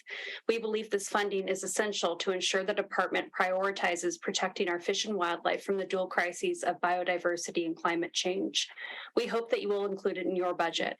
We are also working on two funding requests to support the important work of the Fish and Wildlife Commission. The first is a request of $150,000, which would allow the commission to contract with outside experts on important issues that the commission identifies would benefit from third-party scientific review. The second is a one-time request for funding for the Washington Institute of Public Policy to generate a report reviewing the governance structure and mandate of the Department of Fish and Wildlife. Washington Institute of Public Policy would also review issues related to equity, transparency, funding, and public accountability. Thank you, and we look forward to working with you on these requests. Thank you very much, Samantha. We are now going to move into a category called All Other. And in person, I have Jim Bamberger on my list in person. Then remote. So Jim, if you could come forward on remote, please get ready to testify. Brad Forbes. If I don't know, we just heard from you, so I don't know if you're going again. Aaron Shea McCann, Josephine Tamayo Murray, and Harold Hillseth. Jim, welcome to our meeting. Thank you, Senator Rolfes, Senator Wilson, members of the committee, Jim Bamberger. I'm the director of the Office of Civil Legal Aid. I'll be very short, and please allow me to be clear. The Office of Civil Legal Aid is requesting no new funding for new programs. Our focus this session and this biennium is on 4 points. One, we want to ensure our ability to meet statutory mandates in the appointed council programs for indigent tenants, for children who are dependent. We want to maintain current legislatively authorized levels of general civil legal aid service. We want to ensure continued capacity to serve people entitled to civil relief under State v. Blake and tenants threatened with eviction but unable to or not yet ready for appointed counsel program because they haven't been sued. And then finally, to address significant compensation gaps that threaten our ability to recruit and retain attorneys for children's representation. Thank you very much. Thank you, Jim. Aaron, are you ready? I'm here. Can you hear me? We can. Good evening, Chair Rolfes and committee members. My name is Erin Shea McCann. I'm the Director of Policy and Systemic Advocacy at Legal Counsel for Youth and Children. In 2021, the legislature passed House Bill 1219, which directs the Office of Civil Legal Aid to implement the Children's Representation Program statewide over the next several years. The program will provide foster youth with highly trained attorneys in the complex legal proceedings following a child's removal from their family. Please support OCLA's request for continued rollout of the program. In particular, we urge you to retain OCLA's request for a vendor rate increase for the attorneys it contracts with to represent youth. The current rate is not comparable to funding for other legal representation programs in the same court system, like the Attorney General's office representing the Child Welfare Agency. Nor does the rate cover the full cost of services provided, effectively sending the message that foster youth are undeserving of representation that is as well funded as other programs. The rate will not attract and retain diverse, skilled, and committed attorneys. Youth of color and LGBTQ+ youth are overrepresented in the child welfare system, and Oakland needs adequate funding to offer robust and competitive contracts so that its attorneys are reflective of the children they are representing. Thank you so much, and please support Oakland's requests. Thank you, Erin. Next up is Harold Hillseth. I'm sorry, Chair Rolfes, Harold is not here, but I'm here, Josephine. Ah, okay, please go ahead. Welcome. Thank you, Chair Rolfes. Good evening, Ranking Member Wilson and members of the committee. Josephine Tamayo Murray with the Communities of Concern Commission and Catholic Community Services in support of 5187 and the governor's budget. The Communities of Concern Commission is a statewide coalition of 24 community-based organizations of color and poor rural areas. While 5187 funds many good efforts, we ask that $500,000 go to the Communities of Concern Commission to help community-based organizations who have not historically been funded better compete and secure project funds.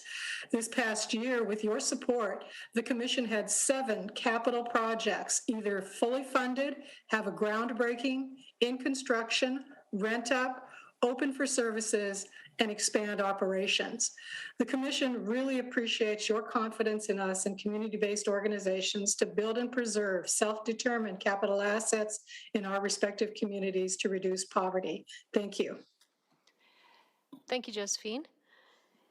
Next on the roster is Jorge Barron, Ana Nepomuceno, Eli Goss, Ken Roski, remote, and then Melissa Johnson. Are you coming back up? Okay, so let's go to Jorge. Senator Rolfes and members of the committee, my name is Jorge Barron, and I'm the Executive Director of Northwest Immigrant Rights Project, and I'm here to speak on 2 important issues. First, we're asking you to increase the state's investment in 3 critical programs that support the provision of immigration and naturalization services.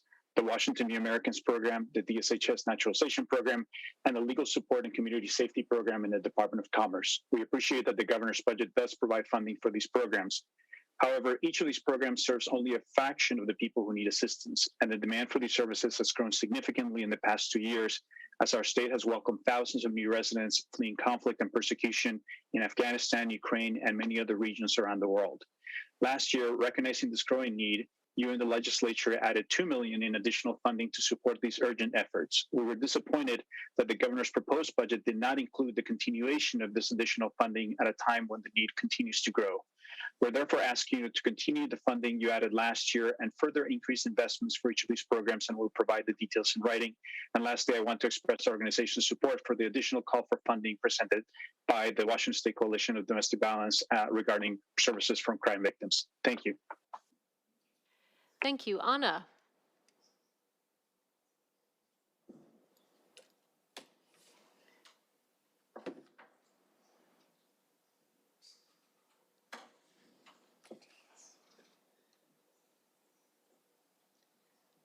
Okay, while we're waiting for Anna, we will go to... I'm here. Oh. Let's see if we can find you.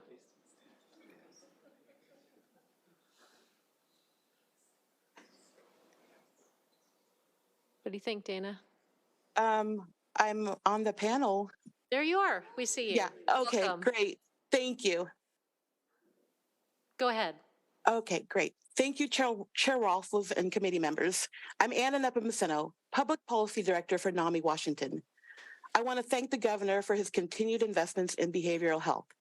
Specifically, I want to call out the $106 million investment in the behavioral health workforce and the 7% reimbursement rate increase. The feedback we receive from our members is that there's simply not enough behavioral health providers to meet the growing needs in our state. These investments will increase the workforce, allowing better access to care. I also want to thank Governor Inslee for the proposed $190 million investment to increase bed capacity through community-based treatment centers, the University of Washington Behavioral Health Teaching Hospital, and forensic beds at Western Hospital. We look forward to continuing to work with you on a budget that meets the behavioral health care needs of Washington. Thank you. Thank you. I'm sorry about the rough entry. You did great. Thank you. Thanks. Eli Goss. Good evening, Chair Rolfes and members of the committee. My name is Eli Goss, One America Policy Director, here in support of both everything Jorge Barone mentioned, as well as to speak in particular about the Washington New Americans Program. We appreciate the governor including the base funding in the budget at $2 million, but we respectfully request additional funding to a total of $4.25 million in the next biennium. Our reasons include increased cost of programming due to inflation, ensuring competitive living wages for our over 10 organizational grantees across the state and staff, and developing legal capacity to serve more applicants. The need is high. There's an estimated 263,000 legal permanent residents eligible for citizenship in Washington state, but we know eligibility does not mean access. In the last 2 years alone, the network has responded to over 17,000 inquiries. We've completed over 3,300 client intakes, 2,000 naturalization applications, and of those, we're proud to say 750 clients have become citizens here in Washington, and we look forward to working together to expand that capacity. Thank you. Thank you. Melissa, welcome back. Thank you, Chair Rolfes and members of the committee. Good evening again. My name is Melissa Johnson, speaking on behalf of the District and Municipal Court Judges Association in support of the governor's budget's investments in courts of limited jurisdiction. First, we support the budget's $21 million ongoing investment in therapeutic courts. Over the last 2 years, the legislature has invested $9 million in existing and new therapeutic courts, and we want to continue this important investment into the future. There's a need for both startup costs associated with new programs and maintaining existing programs, and therapeutic courts will be best served by a source of ongoing funds. We also support the funding for what's called the Fair Court Project. This uses anonymous observers to assess how well procedural justice practices are incorporated throughout a courthouse. The budget includes funding to have this project at 12 to 15 courts of limited jurisdiction across the state. There's also an education component built into this to bring findings from these projects to all courts of limited jurisdiction across the state. And finally, we support the $2.2 million investment in the case management system integration platform. This platform will allow courts to use third-party software to meet their unique needs. Thank you. Thank you.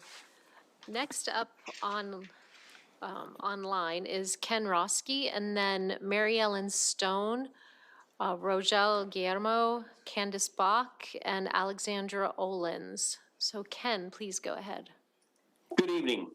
Thank you. I'm Ken Roski, Chief of Police for the City of Pasco. I'm testifying in support of the appropriations to establish a new regional law enforcement training academy in Pasco. Due to a high attrition rate, our state is experiencing a tremendous backlog of new recruits waiting to get into the police academy. The addition of regional police academies will immediately help provide relief in that area. Regional academies will expand our candidates' pool of qualified recruits. We know that many individuals don't have the ability to relocate and live in a live-in academy for almost 5 months. And specifically for Pasco and the agricultural community, we appreciate this challenge is often too much of a burden for those viable candidates to just leave for 5 months. Additionally, a long-term, the Regional Police Academy concept will allow an opportunity to increase the instructor pool that we have now from around the state. We appreciate your consideration and thank you for letting me testify this evening. Thank you for joining us. Mary Ellen Stone. Chair Rolfes, committee members, thank you so much. And I have to say, you all must be tired. A couple things. I'm representing King County Sexual Assault Resource Center and an unprecedented coalition of organizations serving crime victims, civil legal services, domestic violence, sexual assault, and child abuse. We are disappointed that we are not included in the budget for additional funding. Crime victims, your constituents rely on our services across the state, and we are now facing double-digit increases in demand, that pandemic and mental health related, coupled with potentially 25% reductions in current funding levels. The Victims of Crime Act funding has been declining and is completely flattening out. We are asking for your support to put $132 million into the budget for the biennium, because crime victims shouldn't have to rely on unstable federal funding, that's more responsibility of the state. Thank you so much for your work. Thank you. Rogel, welcome.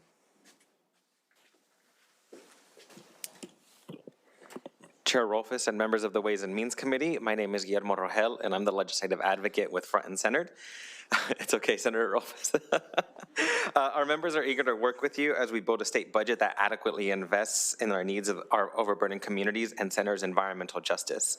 You're going to be hearing those two phrases a lot this session, overburdened communities and environmental justice. We need to make sure that those are matched with practice and actual high level of community accountability. There's going to be hundreds of millions of dollars that are going to be invested this session, and we want to make sure that as you all are creating this budget, you are centering communities that are facing the effects of climate change first and worst. We are testifying as other today because it is unclear in the governor's budget how they are actually meeting the obligations under the Healthy Environment for All Act. We specifically would like to see funding in community participatory planning. This is actually getting community members involved in the budgeting process so that we're not consulting community members after the fact, after budgets have been created. We want to make sure that we're also investing in public transportation that's frequent, affordable, and accessible, as well as climate resiliency to support our workers as they're facing the effects of climate change. Thank you so much for the opportunity to testify. I look forward to working with you as we build a budget this session. Thank you. Great, thank you. Candice, are you here? I don't see Candice Bach. So we'll go to Alexandra Olens. Good evening, Chair Rolfes. I'm Alexandra Olens, and I'm the Director of Employment and Citizenship Programs at Asian Counseling and Referral Service in Seattle. ACRS is the largest naturalization service provider in the state of Washington. Each year we complete about 600 to 700 naturalization applications on behalf of our clients, and we offer 5 classes per quarter in multiple languages. We are a small but mighty naturalization program with 8 staff and 1 AmeriCorps volunteer. So I'm testifying tonight in support of additional funding for DSHS for immigration and naturalization services. ACRS's program is entirely funded by contracts and grants, and every year our program runs a deficit. We're supported by other programs, but I cannot hire any additional staff unless I have additional funding. I currently have a half-time employee who is Russian and speaks Ukrainian. You can imagine how much I would like to make her a full-time staff. I have a wonderful AmeriCorps who speaks Vietnamese as her native language, and she has indicated to us that she would like to stay on as a full-time staff person. Without additional funding, we cannot hire anybody else, and we know there's so much unmet need for naturalization assistance in the state of Washington. Thank you. Thank you. Next up on the line, we are missing a few people. Brittany Gregory, are you with us? I am here. Okay, welcome. Thank you. Good evening, Chair Rolfes, members of the committee. For the record, my name is Brittany Gregory, Associate Director of Judicial and Legislative Relations here at the Administrative Office of the Courts.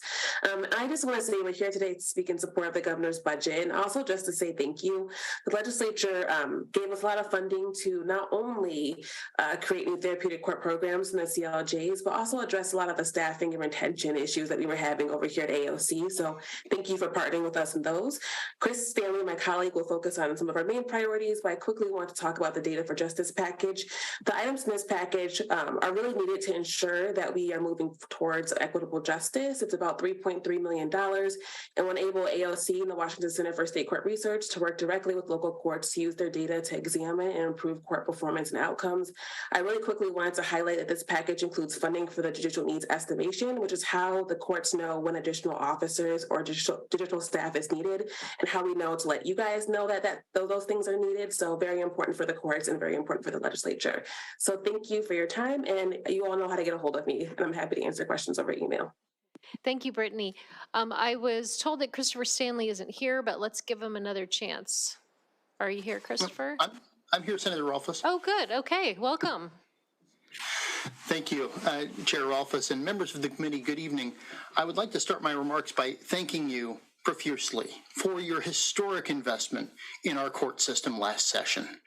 Much of our request this year revolves around continuing the good work that you started to fund last year. A lot of those investments were one time, and we wanted to keep a lot of that going, such as therapeutic courts, the Blake implementation team, our family treatment court team, among others. Before I go further, I guess I should introduce myself. I'm Christopher Stanley. I'm the Chief Financial and Management Officer at the Administrative Office of the Courts. One of our second priorities revolves around court security.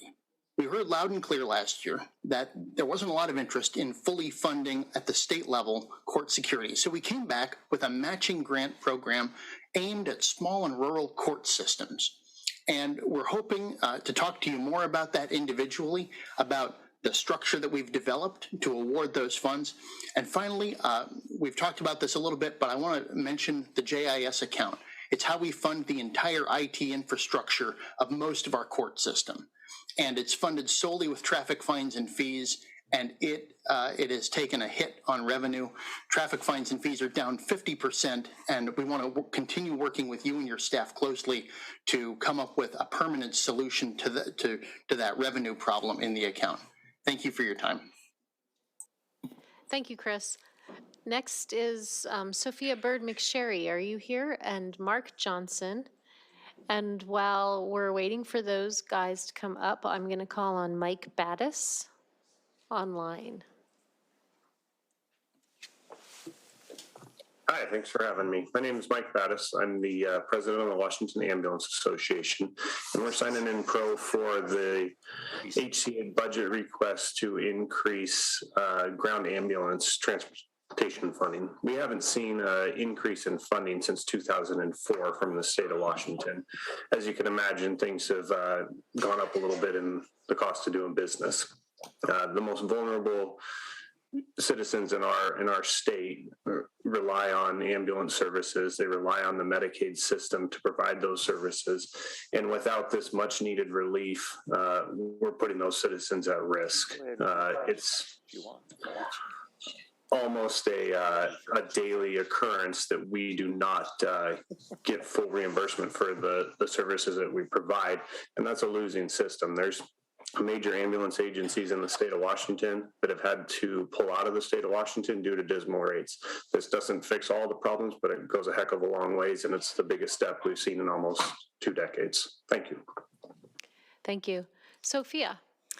Good afternoon, Madam Chair, members of the committee. It's really a pleasure to be here in person. And I'm here with the State Office of Public Defense. I'm Sophia Bird McSherry, the Deputy Director, testifying in support of the governor's proposed biennial budget, which funds OPD's agency operations, client services, grants to local governments, and other pass-through funding. This includes the critically important funding that you've provided in this current biennium for Blake resentencing. A couple of highlights that I want to touch on include $6.7 million for to begin a 4-year process to increase contract fees for more than 200 contracted attorneys who represent parents in dependency cases, persons in indigent appeals, persons facing civil commitment under Chapter 7109. Most of you know that group. That group of attorneys that we work with. And what we've been seeing is about a 22% turnover rate statewide among those attorneys, with substantially higher turnover rates in some counties. Chelan County is over 50%, Spokane County is over 50%, Snohomish County is about 40%. So it's getting worse. Benton Franklin County, I think, is at about 28%.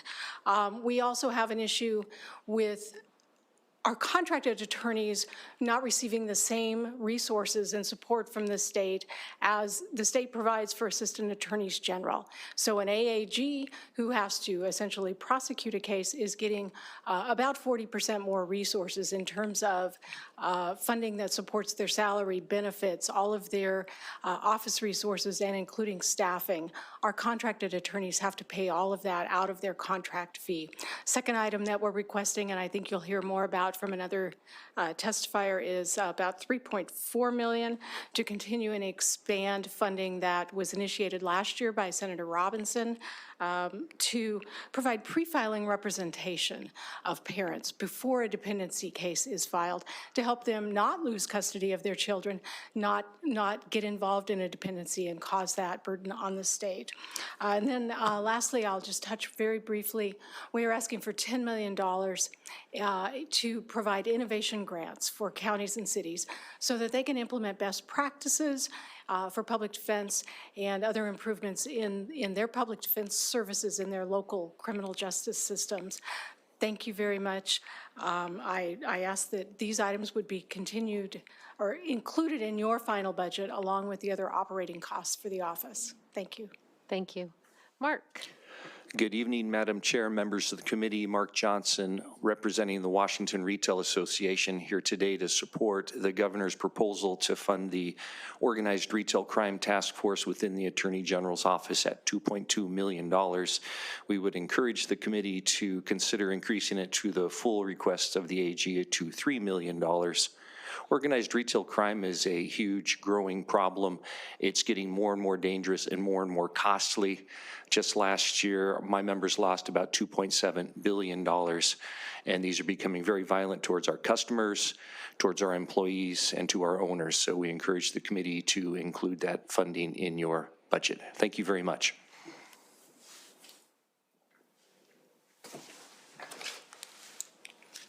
Next up, remote. Is Brian Hatfield here? Okay, Brian, why don't you head up and we'll see if Dr. Scott Phillips is ready. After Scott online will be Debbie Maloney and then Adam Ball out. So Scott, are you available? I'm here, thank you. Good afternoon, Chair Rolfes and members of the Ways and Means Committee. For the record, my name is Dr. Scott Phillips. I live on Vashon Island and I'm the Executive and Medical Director of the Washington Poison Center. I'm here today in support of Senate Bill 5188 and 5187, and I want to thank the Governor for inclusion in the budget. The Poison Center is in our 67th year as a nonprofit, written into legislation in 1993, helping the public and medical providers alike. And we do a lot more than just help children and pass out Mr. Yuck stickers. Many of our patients are in the mental health or substance abuse crisis, and the Poison Center has a direct impact and focus on their care. In 2021, 40% of our adolescent patients called us because they've taken a substance for self-harm or suspected suicide reasons. Children calling for help, really imagine that for a moment. And we're seeing more of these, youth calling the Poison Center for help before they tell a parent or a caregiver. We seem to be the first call they make, and fortunately they call us. We've seen a dramatic rise in fentanyl, of course, and other abused substances that are emerging within the state, even as recent as today, that often require expertise and our team of medical providers to help manage those overdoses. But when a worried person calls us first, we're able to keep them at home, and about 90% of those cases. And that saves the healthcare budget about $40 million annually in the state of Washington, roughly 10 times our budget. So it's not cheap to maintain this service, and we're asking to restore our funding back to at least 2008 levels, and that's what the governor's budget do. And I urge you to vote in favor of 5188 and 5187, and I want to thank the committee for the opportunity to speak and offer to answer any questions. Thank you. Thank you. Brian, are you ready? Yes, I am. Thank you, Chair Rolfes and committee members. I am Brian Hatfield, Legislative Director for the Office of Secretary of State Steve Hobbs. Like most people here this evening, we say to the governor, thank you, but, with the majority of our but being requests for much-needed IT upgrades that are long overdue. In the interest of time and saving paper, you should have received an electronic copy of our request summary to replace the combined fund drive's obsolete financial management technology. In addition to this request for $3,391,000, we have roughly $1.7 million in office-wide IT requests and a handful of smaller requests that we will continue to work with you and your staff on throughout the budget process. Thank you. Thank you, Brian. Next is Debbie Maloney online. Hello. Hello. Hello.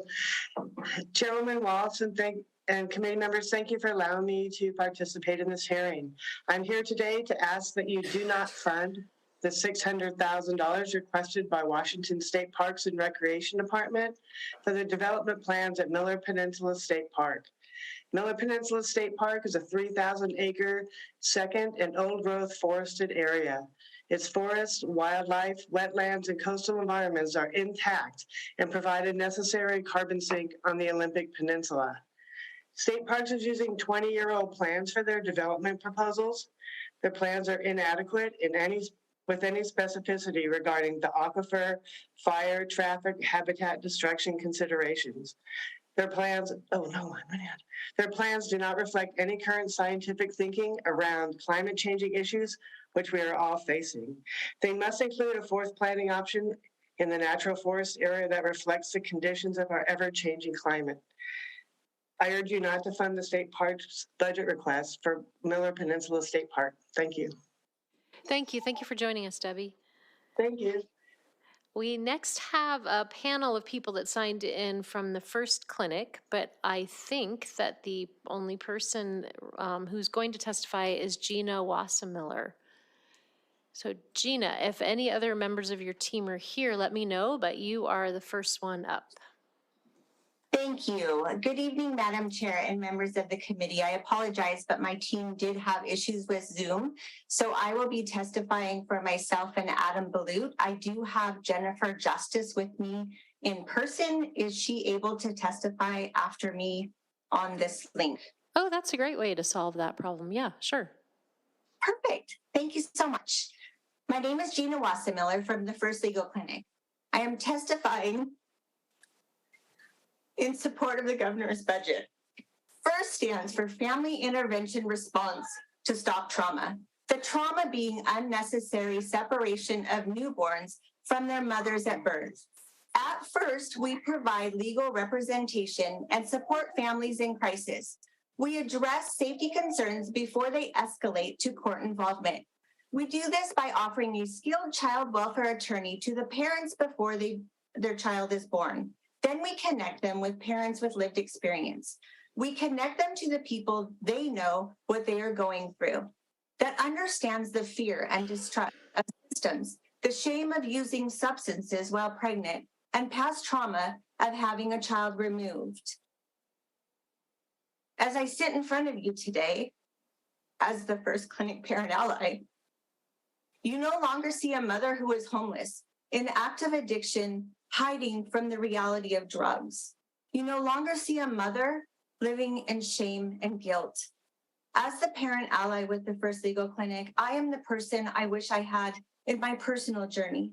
I meet the moms we work with in one of their most vulnerable moments. I share my experience, strength, and hope to establish a safe place for them to open up. When they share what they need, I instantly start the work of getting those resources set up for the family. It could be a drug and alcohol assessment or treatment, resources, transportation to a 6-month inpatient program. My experience in the role of the First Clinic has been the most rewarding for me. By you supporting the First Clinic, you're being a part of the solution in reducing trauma, ensuring that families do not enter the court system and are not separated from their newborns. This changes and lives in our state. With your support of the governor's budget, our clinic will be funded and we will be able to expand on the work that we are doing. Thank you. Wonderful. Thank you, Gina. And I think we're going to hear from Jennifer. You are. Hi. Thank you, ma'am. Hey, Jennifer, lower yourself a little bit. Sit down. Relax. Welcome. There you go. Is that better? Yep. All right, I'm going to go down. Okay, there we go. Thank you, Madam Chair and the members of the committee. My name is Jennifer Justice, and I'm a parent ally with the First Clinic. In 2017, I became involved with the child welfare system. During my involvement, I had between 4 to 6 caseworkers and just as many as attorneys. I was scared and alone. The lack of stability and support ended up in a 3,120-day dependency case that ended with a judge telling me love was just not enough and my rights were terminated.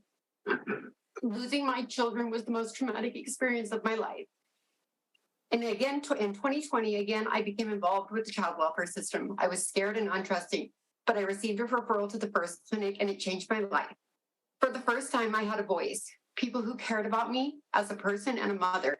The First Clinic not only provided me with support, but taught me how to advocate for myself, providing me with the skills and resources to sustain, to help me as a mother to keep my family together.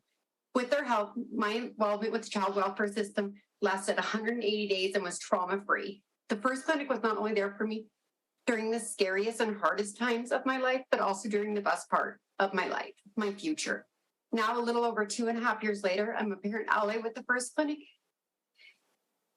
And I have the gift of providing the same judgment-free support to other mothers who are also facing having their newborns removed from their care.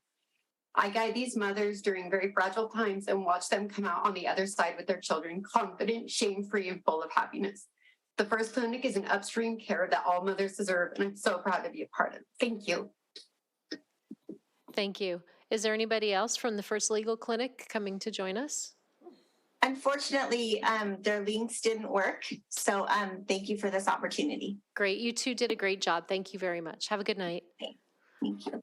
All right. Next up is Joe Bechtold, Claire Olivers, and Sarah Beth Huot. Joe? Hello and thank you, Madam Chair, members of the committee. My name is Jo Bechtold and I'm the Public Policy Manager for the Mockingbird Society. We're glad to see the generous investments in housing and homelessness in the governor's budget.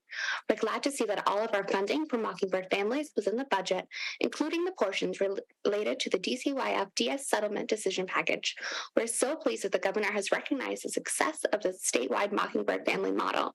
Mockingbird Family brings foster homes together around a centralized, experienced caregiver to provide necessary supports for both foster youth and parents.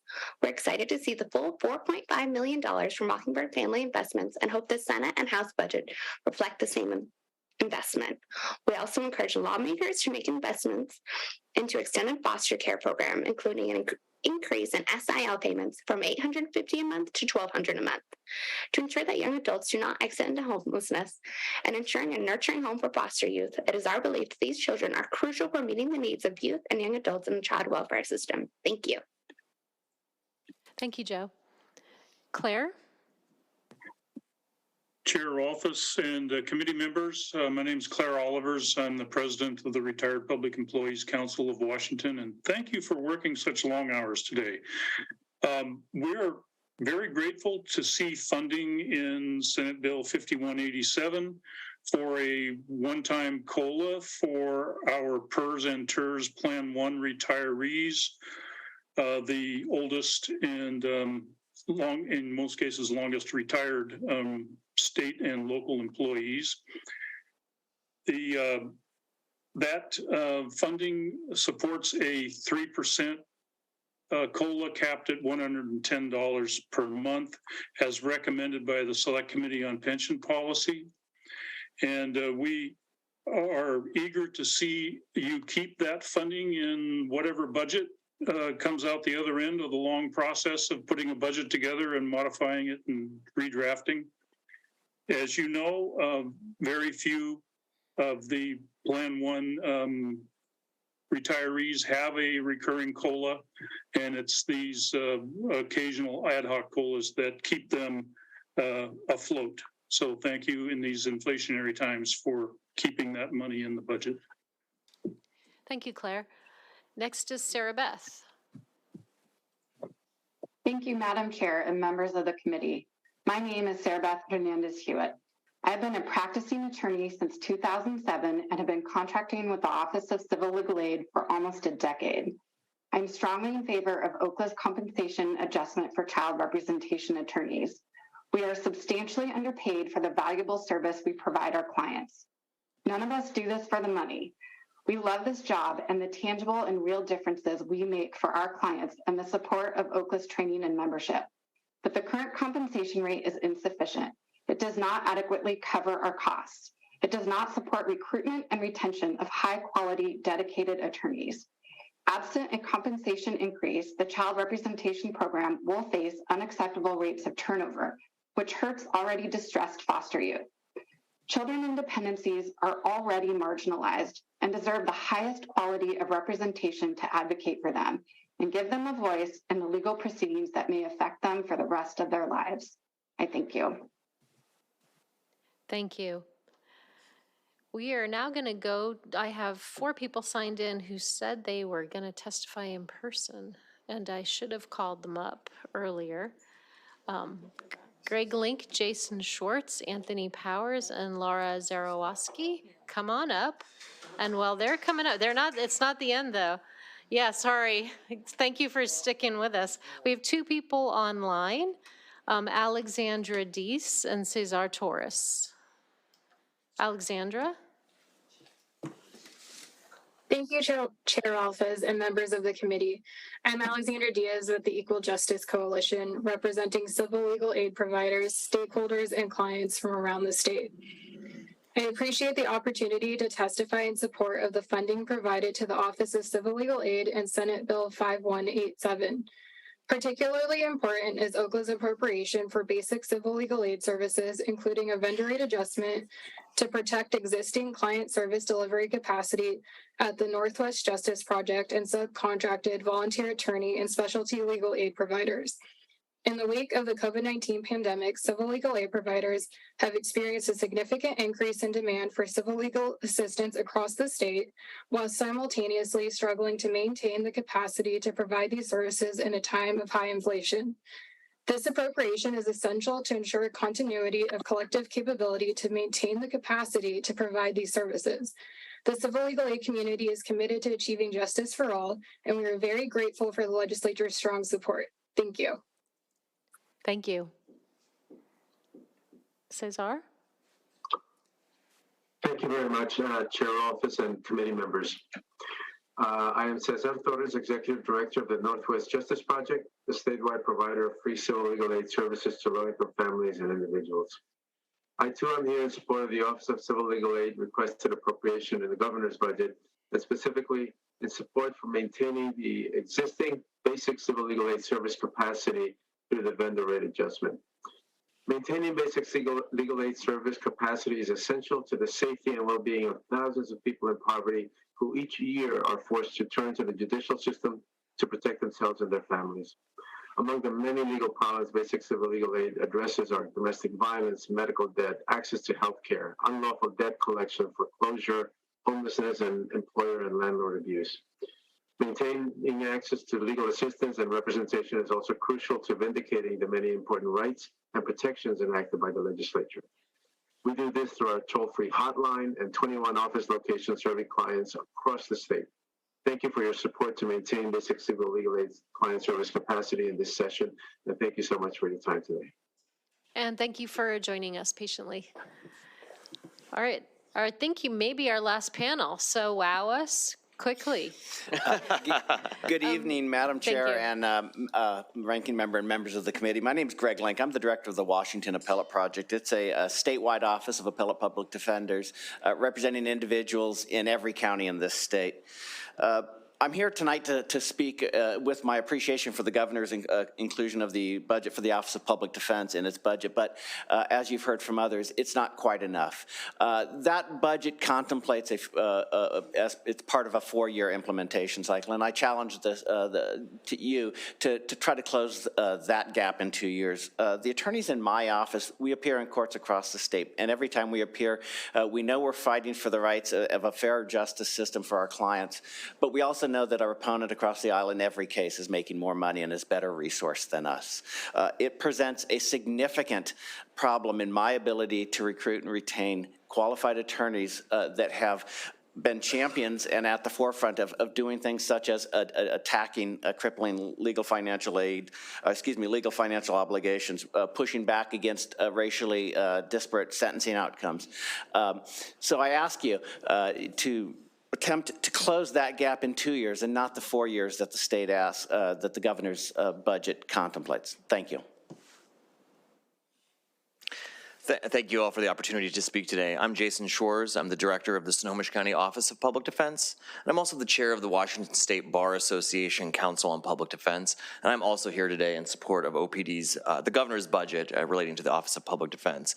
I believe the Council on Public Defense has written a letter in support of OPD's budget, and you should have that as well. I want to talk to you about Katrina and Christopher, who are 2 Snohomish County residents. Both were convicted of a felony crime. Both appealed their crime and were represented by Greg's office. Both received justice when their convictions were reversed and they were released. The justice was remedied for both Katrina and Chris, but not for their counsel. Their counsel were making significantly less than both of their opponents in the courtroom. That makes a statement to Katrina and Chris about really the value of their services in the eyes of those who fund those services and provide those services. And we don't want to leave that message with those impacted by the legal system, particularly with unconstitutional convictions. So I ask that you fully fund the vendor increase. It impacts the vendors like the folks in the First Legal Clinic, who you heard already, who make a big impact in the community. Their work is also going to be supported by the State Office of Public Defense's improvement grants, which is a new line item in their budget. I encourage you to support that. It will provide a lot of innovation and efficiency in the long run if it's let to go forward. I lastly want to say to all of you, I encourage you to support OPD's budget for the Blake program. And I say this specifically because it's not the Blake stuff that we've been hearing in the news, what's going forward. It's the retroactive Blake work. All those folks who have convictions, sentences that need to be vacated, or fines that they owed. There's some very hardworking public defenders at the State Office of Public Defense who are working on that, and they need continued support and finances for that support. So I ask you to support their budget going forward so that we can get justice for Katrina, Chris, and Greg. Thank you all. Thank you. Anthony and Laura, are you speaking? Okay. Good evening, Chair Rolfes and members of the committee. For the record, Laura Zarowski. I'm the Executive and Policy Director for the Washington Innocence Project. We are an independent nonprofit that works all across the state of Washington in all 39 counties, representing people with viable claims of actual innocence that we prove through DNA or any other kind of newly discovered evidence. I'm actually here in support very much of the governor's budget and especially of the vendor rate increase that was just mentioned. And that is sort of an indirect, important issue for us. We are not funded in any way by state funds. We're not in the budget. We've never been in the budget. But at the same time, what we work on is cases of actual innocence where people were wrongly convicted after going through the entire system, including the appeals process. We don't even pick up a case or even look at it until the entire appeals process is final and has failed. It is impossible to quantify the human cost of a wrongful conviction, not just the person that was involved, but their families, their entire communities. But what is possible to quantify is the cost to public safety and to local and state budgets when the wrong person is convicted. It is incredibly important. And truly, you know, a lot of people on this committee have heard me talk ad nauseum about all the different changes we need to make to prevent wrongful convictions in this state. We need to make them, and we can. But most immediately, right now, the single most important thing that we can do to prevent these injustices is a well-funded and stable defense. So I'd highly encourage you, please, to, at minimum, fund the vendor increase at the amount that's in the governor's budget. Thank you. Thank you. Madam Chair, honorable members of the committee, thank you for having me. It's been a long day. I can't imagine having your jobs. I'm here to support the governor's budget and in particular the Office of Public Defense. They have funded the Blake for a pilot program called the Redemption Project of Washington. So the Redemption Project of Washington is focused on post-conviction relief, and with a lot of the cases that are coming out, just we were working with the Department of Corrections, and within 2 months of putting the notice out of some of the cases that were to see if people were eligible, we had over almost 1,000 responses from the Department of Corrections. So you can only imagine with capacity issues and lack of funding for defense attorneys. So we screen those cases and try to have a central hub so that people don't have to keep on trying to reinvent the wheel, and it's going to even lead to more money. So we support that, and we support the leadership of Larry Jefferson, who is focused on equity and the recognition of both legal practitioners and the clients that they serve. Thank you. Thank you. Members of the committee, that concludes our public hearing on the governor's budget. Thank you all who participated and hung with us for this. This was a long meeting. That was actually directed at the public. Thank you, committee members, also, those of you who are still here for the time. And thank you, staff, for sticking with us and staying awake and doing all of that. That will conclude our January 10th meeting of the Ways and Means Committee. Well done. Wait.